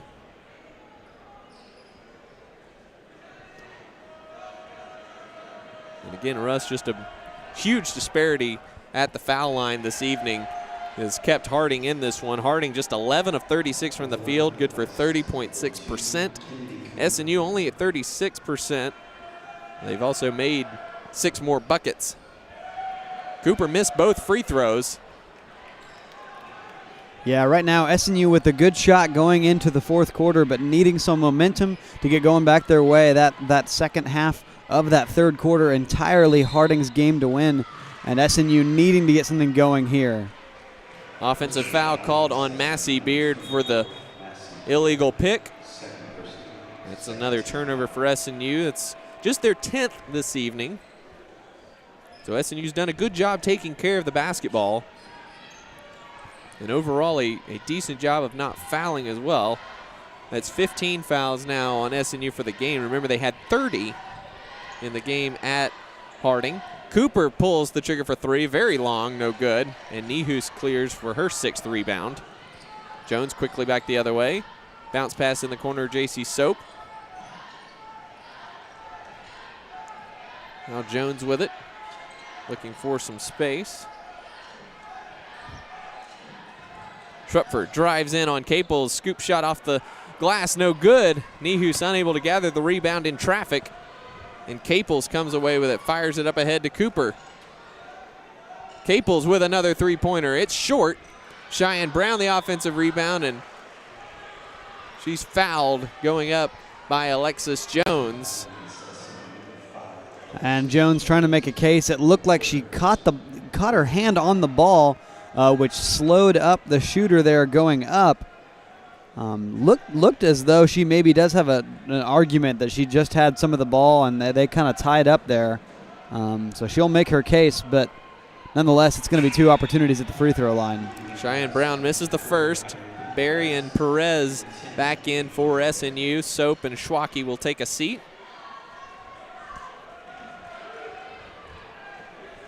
Jones only a sophomore for SNU and already learning the ways of Madeline Schrupfer of talking with the official every opportunity you get. Schrupfer is a ace at that. Not necessarily, and it's an art, you know. Not necessarily that you would complain all the time, but maybe that they would be familiar with your voice, to say in the least. Brown hit the second one to tie the game at 43. And that should be a foul here. It's going to go on Bradley. Her second. First team foul on Harding. SNU already with 3 team fouls here in the quarter. Of course, the big one being that offensive foul for Massey Beard. So Harding, which is 17 of 25 from the foul line tonight. Looking to get in the bonus with another 2 fouls. Schrupfer over to Perez. She'll drive in. Nihus with the baseline jumper. Goes high off the rim, off the glass and in. And then the pass goes off Caples out of bounds. Turnover for Harding, and SNU will inbound in front of their bench with a 2-point lead. Two very friendly bounces in a row there, first on the shot and then the pass. SNU with an opportunity to turn this into a little bit of momentum, as neither team really getting anything to go right now offensively. These little 2, 3, 4, 5-point swings turn into big momentum boosts, especially this late in the fourth quarter.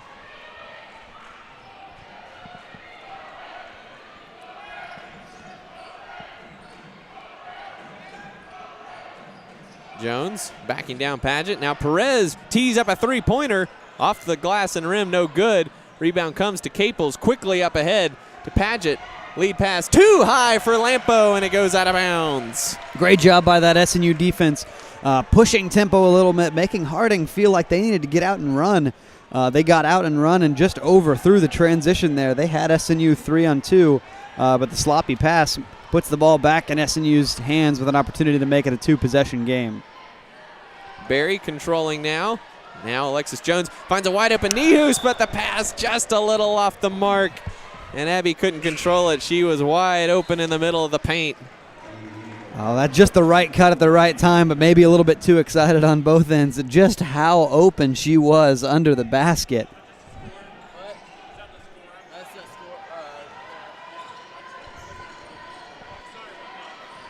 Caples controlling.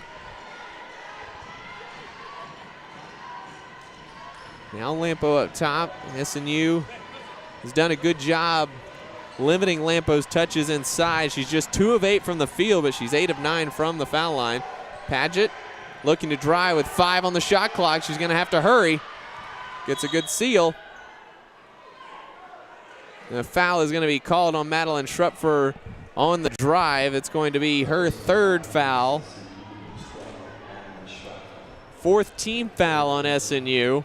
So at 6:46 to go, Harding going to be in the bonus the rest of the way, and with already 25 foul attempts. Caples in the corner for 3, and Harding leads by 1.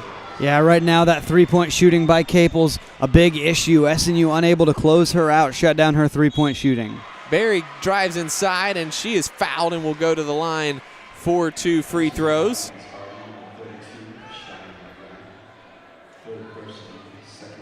Adrian Barry looking to retake the lead for SNU. Barry, 75.7% foul shooting this season, gets the first one to roll in.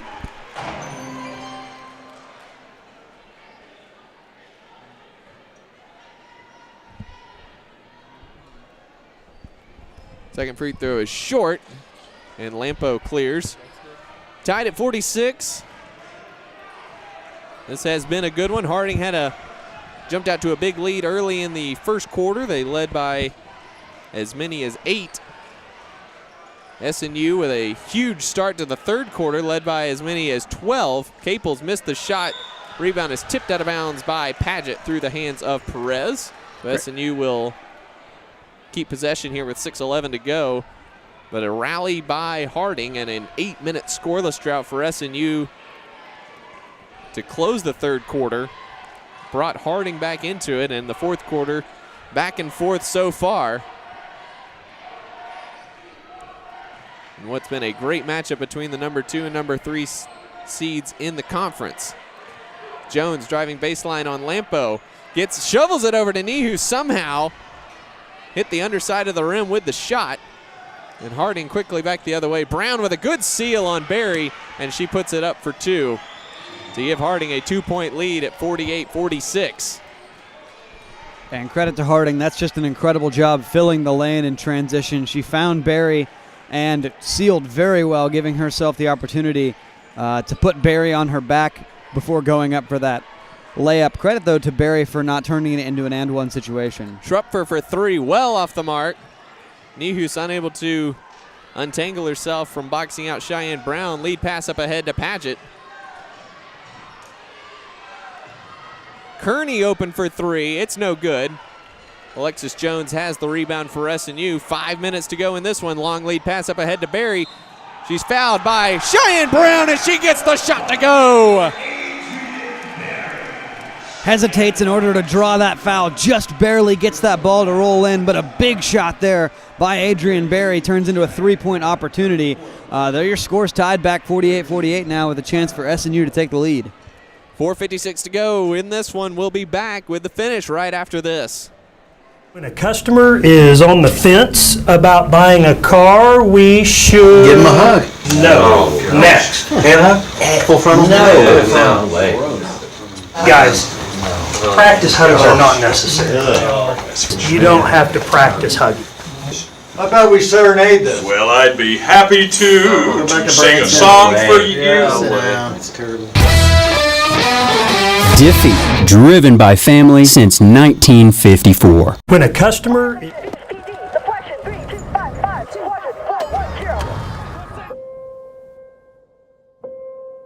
There are those who stand forever ready. Ready to defend the nation. Ready to fight for what matters. No matter what. Do you have what it takes? Find out at GoArmy.com/warriors.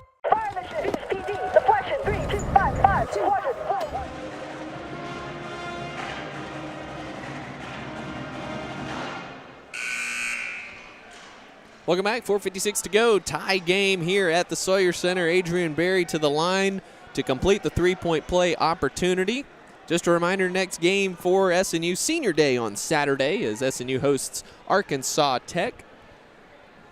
1 o'clock tip time for the girls, 3 o'clock for the guys, and we'll have pregame starting at 12:45 for you right here on this same live stream. Berry missed the free throw, so we're still tied at 48. Harding is in the bonus. SNU with 4 fouls in the quarter. Harding has 3 team fouls, so SNU still needing 2 more to get to the bonus there. Lampo trying to get it to Caples and finally does. Lampo, Trepfer reaches in and harasses it. And Abby with another rejection out of bounds. 3 on the shot clock for Harding. A big opportunity here for SNU to get a much-needed stop.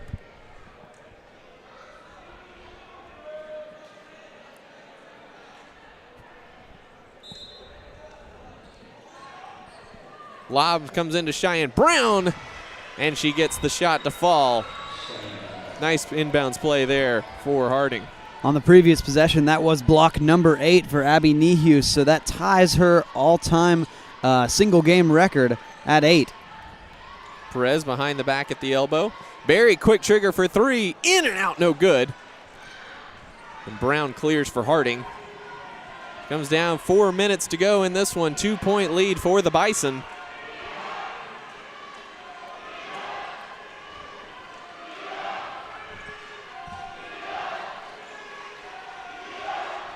SNU needing a stop here. Quick entry pass to Brown. Swings around. Kearney for 3. It's off the mark, and Irene Perez has the rebound for SNU. Pushing up ahead. Strupfer with it. Berry, quick trigger for 3. Well off the mark, no good. Not the best look there for SNU. Yeah, that quick transition 3 there from Berry. She's 1 for 7 in the game so far from 3. Not the look you want, especially with this close of a game.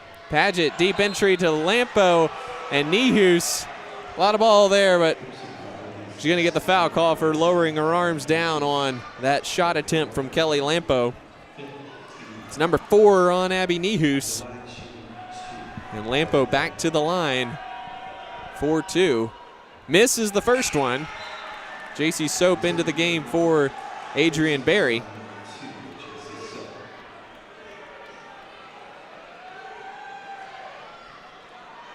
One more coming for Lampo.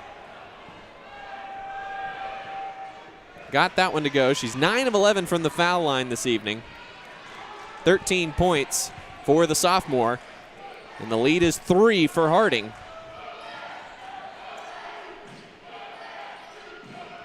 Soap goes around the Nehus pick.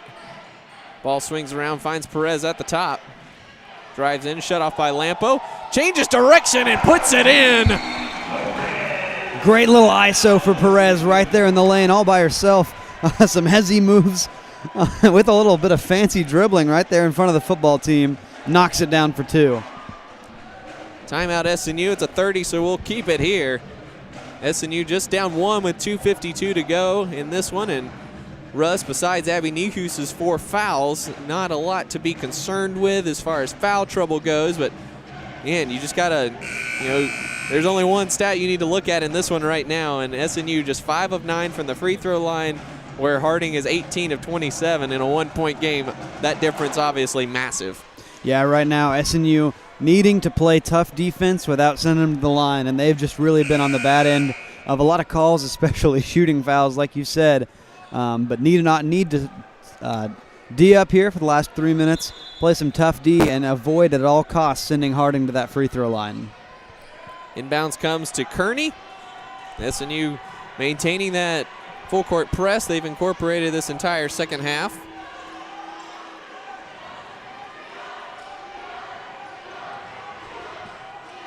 Caples, baseline jumper, goes around and in. And Harding back on top by 3. Looking for Niehuse, trying to post and seal down in the bottom of the paint. Jones gets in the lane, bounce pass corner. Perez for 3, tie game! Irene Perez ties the score at 53. Ball's deflected out of bounds off of Caples. SNU basketball. What a great shot there from Perez. We've seen so many times, especially at the top of the key. She'll catch, look a little hesitant, and not shooting the ball as many times as we've seen her this season, but a great, confident stroke there from Irene Perez puts SNU back into a tie game, 53-53.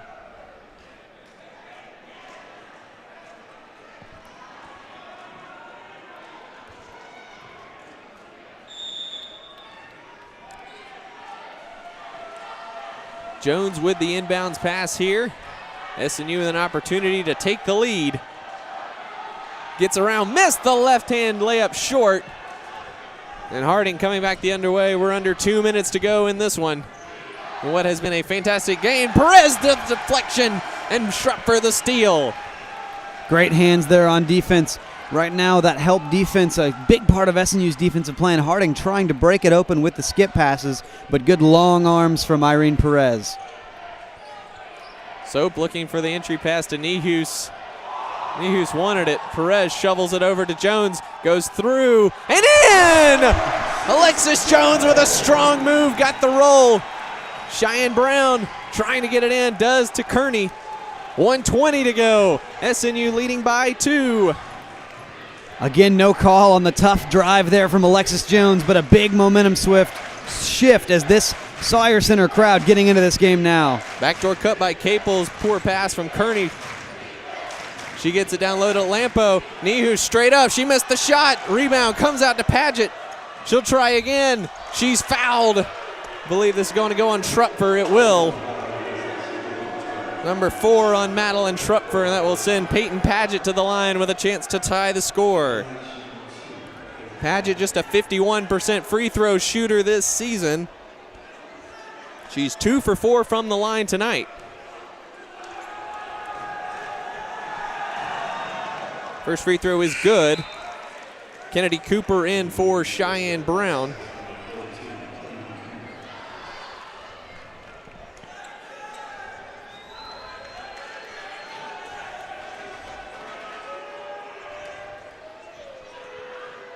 Maybe some discussion about the clock here now. It shows 57 seconds on the clock. 1 free throw now. And SNU with an opportunity to milk some clock. Second one is good, so we're tied at 55, 57 seconds to go.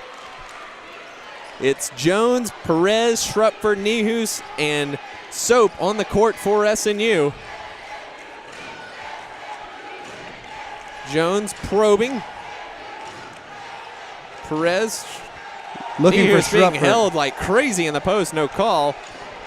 Perez is going to have to hurry. Dishes it off to Jones, 5 on the shot clock. Jones with the jumper. She got it! What a shot from Alexis Jones. 30 seconds to go. Alexis Jones gives SNU the lead. Full timeout, we'll keep it here as SNU's taking a 57-55 lead. And Russ, what a huge shot from the sophomore there. Yeah, maybe not how that play was drawn up. They found themselves in trouble, running out of clock. I think the idea was that they might go to Abby Niehus on that look, but just absolutely nothing doing in the paint for her, wrestling, struggling in the paint, no call. An amazing pull-up jumper, a little step back two from Alexis Jones will fall. Now SNU needing to defend this 2-point lead for 30 seconds.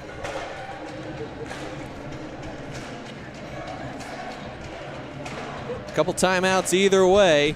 Remember, SNU over the foul limit, so any foul will send Harding to the free throw line for 2 attempts. And that's something that's been difficult for SNU over this stretch, especially when Harding has been attacking the bucket, defending without fouling. Right now, SNU does not want to send Harding to the free throw line for an opportunity to tie this game up. Harding 20 of 29 from the foul line. SNU just 5 of 9. Obviously, Russ, the big difference in this game tonight. Coach May saying if you get the rebound, don't let them wrap you up. Looking at Harding or tie right you now, up, I should say. Yes. Looking at Harding right now, the three-point shooting, maybe not the number one option for Harding, but you got to watch Caples. If you lose her, she's shooting 4 for 8 tonight. You do not want her with an opportunity to shoot the ball and into this one, as it looks like we have another 30-second timeout on the floor. Now Harding taking a 30-second timeout out of the full timeout there, and as Trent May was trying to get the football guys fired up, and we've got a great atmosphere. All the athletic teams for SNU here to honor Bobby Martin, which we'll be carrying for you live right here, right after the conclusion of this one. So just stick around. We'll have it for you here in the next couple minutes. Unless, of course, we go to overtime, which if we're going to run late on everything else tonight, why don't we just run late on this one too? Absolutely. Actually, let's not. Let's just win it right finish here. This up now. Harding will be inbounding on their side of midcourt, right by their bench, in front of the scorer's table. Again, 30 seconds to go. Shot clock still on, as there's a 1/10 of a second difference between the game and shot clock. Inbound comes to Caples. She's guarded by Jones. Here we go. Good tip. Pass tip. Stolen by Jones. And the foul going on Cheyenne Brown, and Alexis Jones going to the foul line to make this a 2-possession game. Great active hands there on defense. Just kidding. That is number 5. Oh, that's only number 4 on Cheyenne Brown. And that was only the 4th team foul, my mistake. So SNU still having to inbound. And Coach Trent May will call another timeout.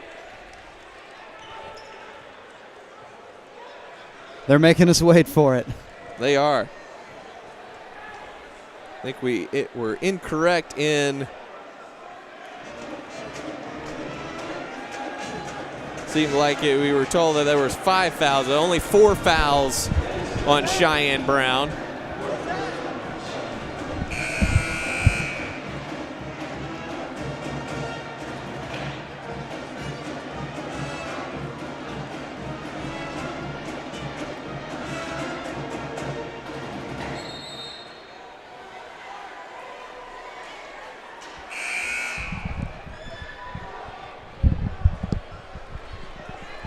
So SNU, after the timeout, will be inbounding in front of their bench, being able to advance the ball. 21.8 to go.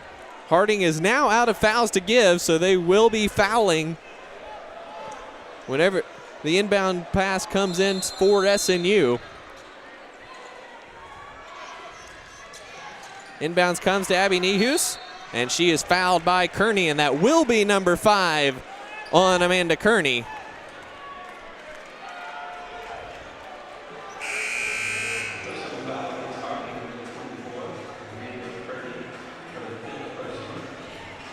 So now we do get to play Hit the Road Jack appropriately for Amanda Kearney. So Abby Nehus going to the line for 2 free throws, a chance to make this a 2-possession game. Got a little bit excited down there at the sound booth on foul number 4. Abby Nehus, a 69% free throw shooter. She's 3 for 4 this evening. First one is long, but it spins in off the back rim. What a bounce. We've seen a lot of those bounces both ways this evening. These rims are playing a role tonight. Second free throw is good. 4-point game for SNU. Timeout Harding. And Harding will indicate they want to inbound on the sideline nearest to us, opposite the benches here. So SNU leads 59-55, 20.1 seconds to go here. Russ, if you're Harding, what are you trying to do in this situation? Well, initially I want to say trading 2s for free throws, but running low on time, Abby Nehus stepping up and hitting both of those free throws in the clutch. So I say you maybe look for the 3, but if the 3 is not there immediately, you got to take the shot that comes next.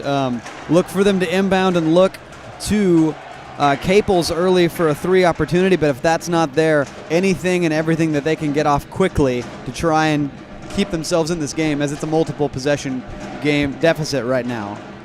Harding just 5 of 17 from 3-point range this evening. Caples has 4 of those. She's 4 for 8. She's 1 of her last 3.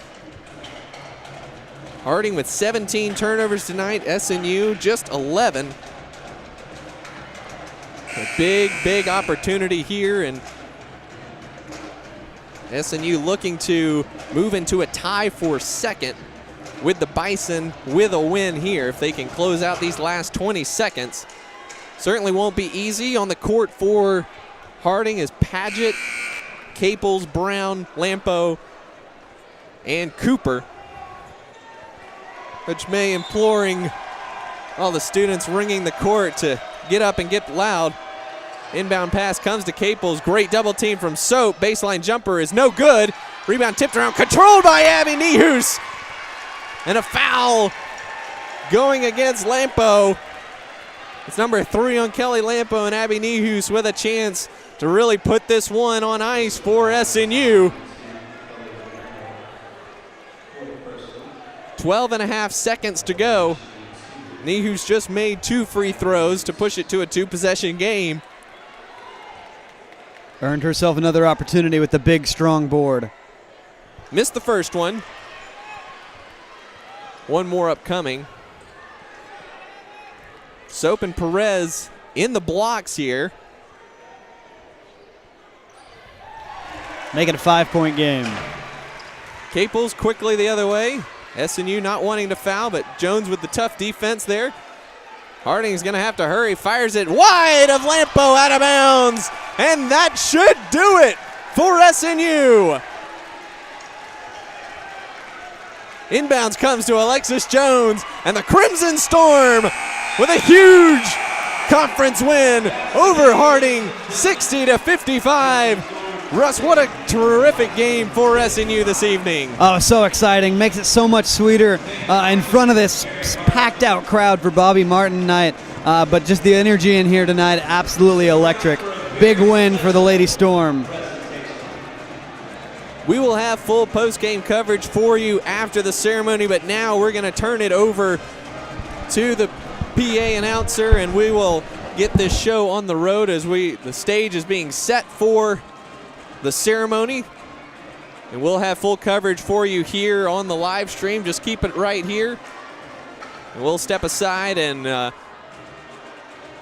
enjoy the presentation. Again, honoring Athletic Director Bobby Martin and his over 40 years of service to the SNU Athletic Department in a variety of ways. Just a huge win for the Crimson Storm. Again, the final tonight, SNU 60, Harding 55. We'll be back with post-game coverage right after the ceremony, so stick around for that as we'll go to that right now.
Check one, check two, check one, check two.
Ladies and gentlemen, at this time, please turn your attention to center court for a special presentation for Bobby Martin.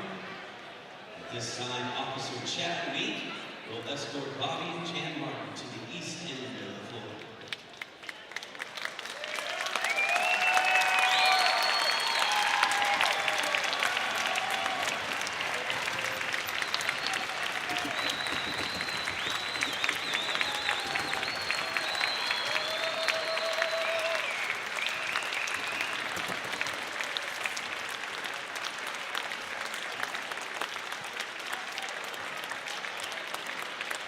Whether it's the point guard for the former Bethany College Redskins, where he is still the career leader in assists, whether pacing the sidelines as the head coach of the men's basketball team, where he is still the all-time leader in wins, or whether running the day-to-day operations as athletic director, where SNU has grown from 4 varsity sports to 16, one thing is for certain: Bobby Martin has made an impact on SNU, its faculty, staff, students, and the Bethany community.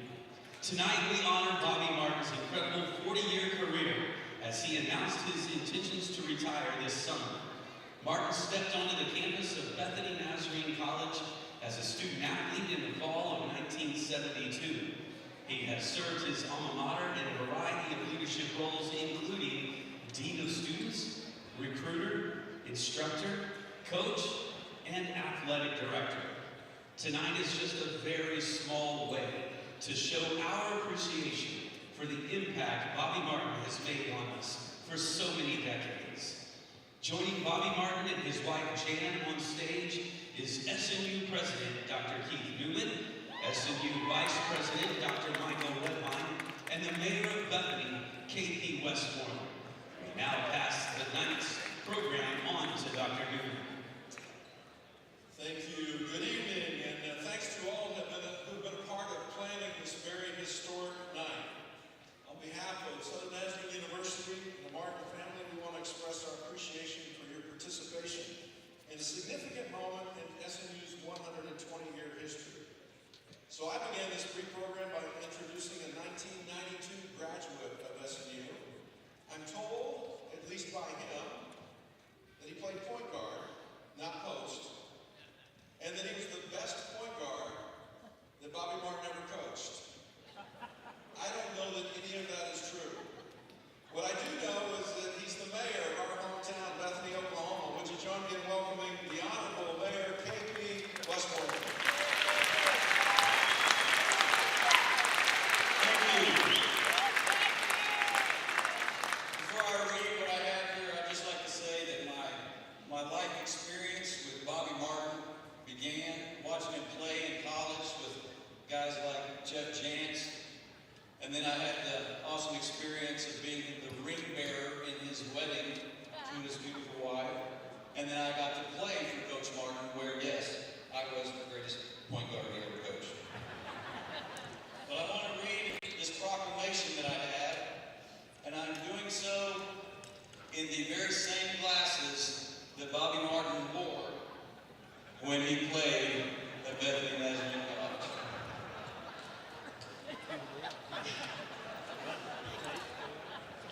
Whereas Bobby Martin arrived at Bethany Nazarene College in 1972, where he played basketball for 2 seasons under Jim Poteet. He was an NCCAA All-American selection as well as All-District and All-Conference selections during that time. And whereas Martin set the all-time assist record for a single game with 22 assists in 1973. He is ranked 3rd for all-time assists with 631 career assists, a feat he accomplished in only 2 seasons. And whereas he returned to his alma mater in 1979 and became the director of athletics and assistant coach to Dr. Lauren Gresham for the men's basketball coaching staff. And as an assistant coach for the BNC Redskins, he helped coach the school to the very first NAIA national championship in school history. And whereas in 1986, he was named the head coach for the men's varsity basketball program, a post he held for 17 seasons. During his coaching career, he amassed a record of 336 wins and 222 losses. Twice named the Sooner Athletic Conference Coach of the Year in '86 and 1998. And whereas in 1988, Bobby led the Southern Nazarene University Crimson Storm back to the national title game for the first time since 1981. For his efforts, Coach Martin was named the NAIA NABC National Coach of the Year. And whereas in his 17 years as head basketball coach for the university, he became the all-time winningest coach in the program's history and the first coach in the school's history to produce 300-plus wins in any sport. And in Bobby's tenure as the athletic director, SNU has claimed 13 team national championships. And whereas the #1 goal in the athletic department under his leadership has never been about athletics. In his own words, the goal is the same every year, to see growth and change in the lives of our athletes and coaches. The lives Bobby Martin has touched during his time investing in the Bethany Nazarene College Redskins and Southern Nazarene University Crimson Storm is evident. Therefore, I, Mayor K.P. Westmoreland of the City of Bethany, and on behalf of former teammates, players, and coaches, I do hereby declare February 21st, 2019, in the City of Bethany officially as Bobby Martin Day.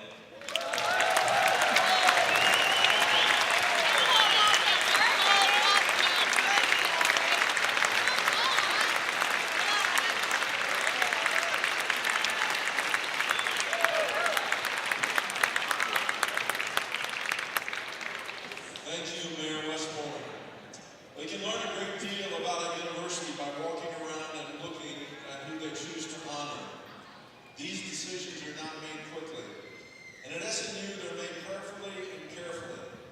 When we learned that our friend Bobby Martin was going to retire, and we began to reflect on all that he's done for SNU, as a player, as a coach, as an administrator, as a wonderful example of what it means to follow Jesus, and as a friend, we recognize that it would be impossible to find a way to say thanks and honor him appropriately. But tonight we want to attempt to express our deep gratitude for Bobby's sacrificial service to this place for over 40 years. I'm old enough to have seen Bobby Martin play basketball and coach basketball for SNU. In the last 2 years, I've had the privilege of working alongside him and getting a peek at the love he has for our student athletes, alumni, faculty, staff, and especially this community. I think I've come to know him well enough that he would much prefer to not be standing up here on the stage, but to be standing over in the corner right now, out of the spotlight, ready to serve with a broom or a towel. At SNU, we talk a lot these days about being a live last leader, someone who accepts the invitation of Jesus to put others first. They willingly choose to be last, to be the servant of all. Bobby Martin is a live last leader. Tonight, I'm honored to represent SNU and our Board of Trustees, who have unanimously voted to honor our friend, Bobby Martin, by naming Our cheerleaders will help us give you an idea of what you will see when you return for games next season, where our teams will compete on the Bobby Martin court.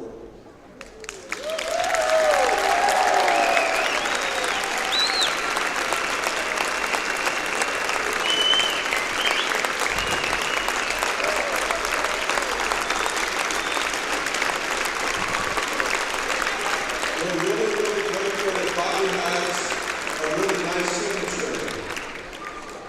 We've talked recently about there's a number of us that we couldn't put our name on a court because nobody would have any idea what it said. But Bobby's got a great signature. Would you join me in expressing your appreciation to our Director of Intercollegiate Athletics, coach, mentor, and friend, Mr. Bobby Martin.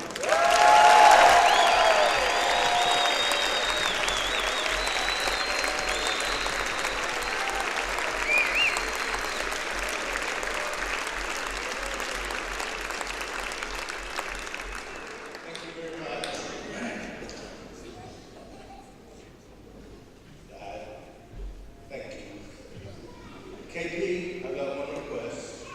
It's not right to never give me a day and tell me at midnight.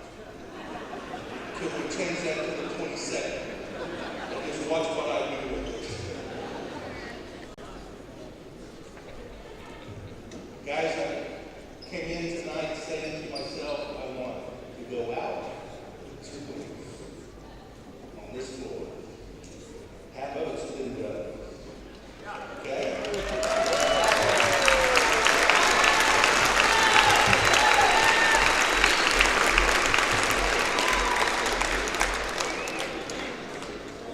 I'm very humble right now. Feel very honored. And I want all of you to know that who've been here all these years to support us, that I love you. God bless you.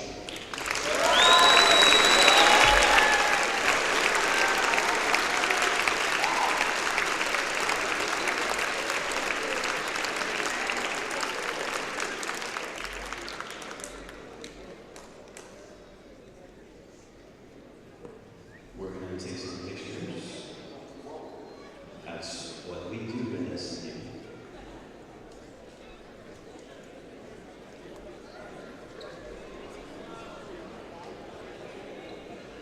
Make sure they can see your face, everybody.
Ladies and gentlemen, one more round of applause for our very Bobby Martin. Thanks for all you've done for us, Martin. Fans, alumni, and friends, you can head upstairs to the storeroom throughout tonight's game to visit with Coach Martin, grab yourself some snacks and small treats. Oh, by the way, we got a basketball game coming up.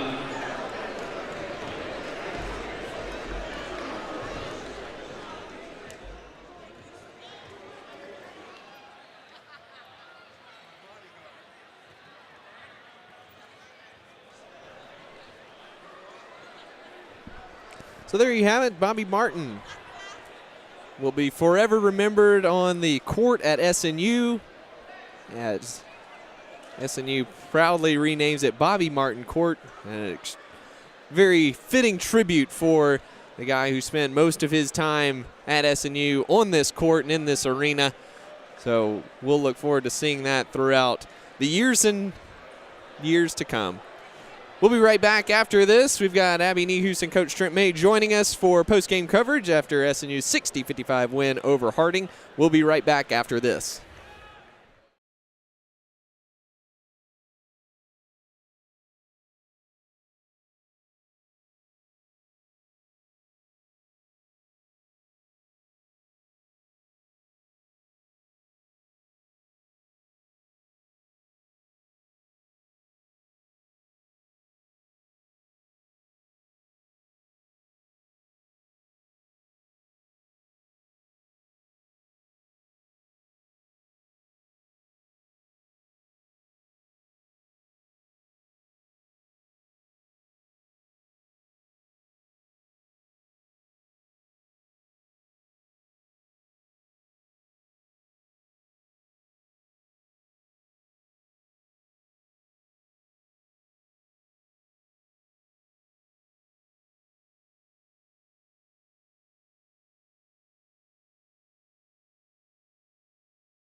Welcome back to the Sawyer Center. We're joined now by sophomore forward Abby Nehus after SNU's 60-55 win. And Abby, man, that was just a thrilling game back and forth, and you guys were able to come out on top.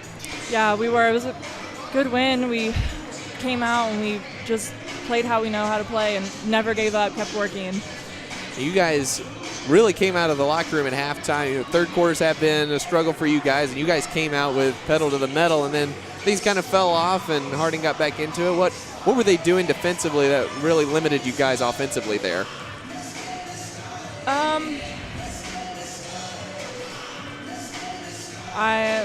Maybe it wasn't so much them, just our shots weren't going in, but like I said, we never stopped going, never stopped shooting our shots and doing what we know how to do. Now, they were perfectly content with running, right at you throughout the evening, and you turned away more than they were able to put in. And what's kind of your philosophy defensively? You do a really nice job always staying vertical and never jumping. What's kind of your philosophy defensively? Just try to stay as straight up as possible. I already get a lot of calls fouled on me, so might as well not give them any more reason to. Just stay straight up and make them take hard shots over me. Now, overall, you guys are a little bit of a younger team, especially with the contributions that are coming here in the second half of the season. What's it like being in the moment of a really tight game and needing to make clutch plays on both ends of the court? It's definitely nerve-wracking. You just got to take a deep breath and trust your teammates, trust yourself, and just get it done. Now, you were the one at the line putting the game on ice. Was that a comfortable position for you, or were you a little nervous doing that? The first foul, the first two that I went up, I felt fine. Just try not to think about it. It's just like any free throws. You just go to the line and you make them. So. All right. Well, Abby, congratulations on a big win. SNU moving into a tie for second in the conference with Harding with the win. We'll take time out. When we come back, we'll be joined by head coach Trent May to get his thoughts on tonight's win. We'll be right back after this.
We're joined now by head coach Trent May after SNU's 60-55 win over Harding. And, Coach, just a exciting game wire to wire, and you guys made the plays when it counted the most. Our girls did, man. Fantastic job, fantastic win. They're such a well-coached, tough basketball team. You're hoping, as a coach, you're just hoping that you can match their intensity and just really, really want to get after it tonight and compete. I thought our girls did a tremendous job following the game plan. They really showed that we wanted to win tonight. They went and made the plays. They just didn't allow it to come. They sometimes you got to force your will. I thought our girls did a tremendous job with that, and proud of them, man. It was a huge win, great night. Our athletic director, Bobby Martin, having the court named after him tonight, and just celebrating his retirement and his career and service to SNU, and that's a tremendous thing for a coach to have a court named after you, man. There's not many of those that take place, and so. But just to add to that tonight, just with our girls, I'm so proud of them again. They were warriors tonight, and they just battled. And it was a battle. I mean, and it's going to be when you play that team, and so that we can get the win, tonight makes it super special.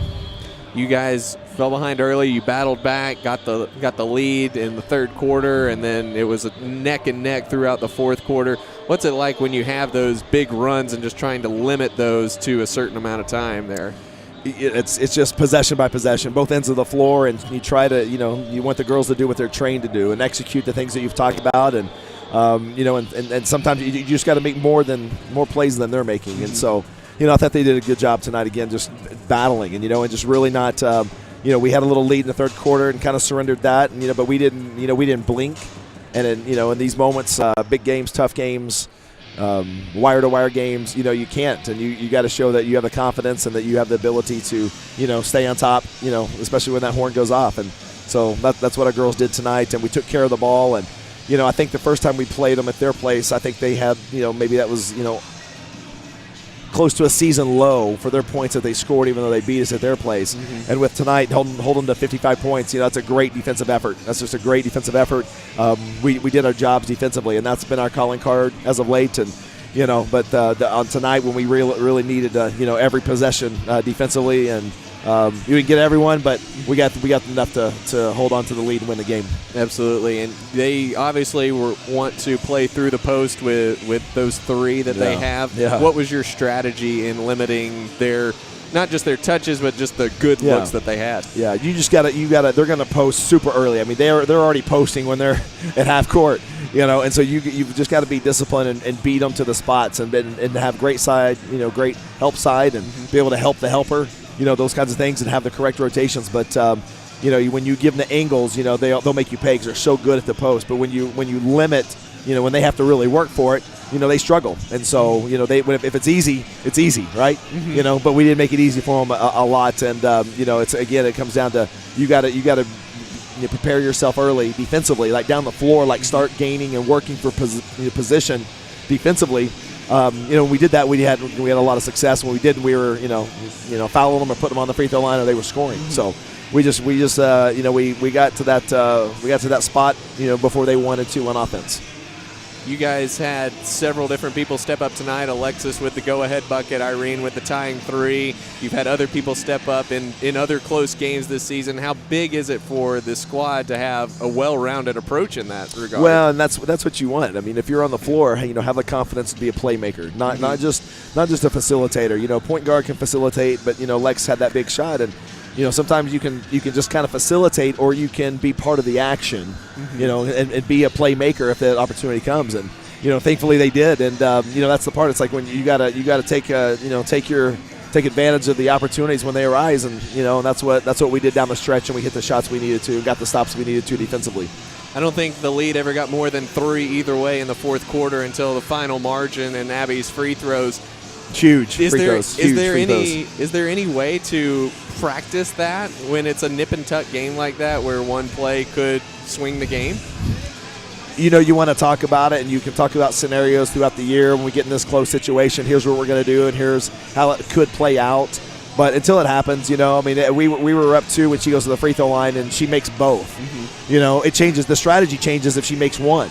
It Right. really changes if she didn't make any, but she makes both, and that gives you, you're up 4, and it gives you the freedom that kind of gives you, you get to do whatever you want, kind of basically in that situation. There's nothing that's going to hurt you except a 3 and 1, but, we made sure that we talked about, contest short, and, and biggest thing is don't let them score, but we got to make sure that regardless what happens, here's what we're going to do next. If they score, here's the plan.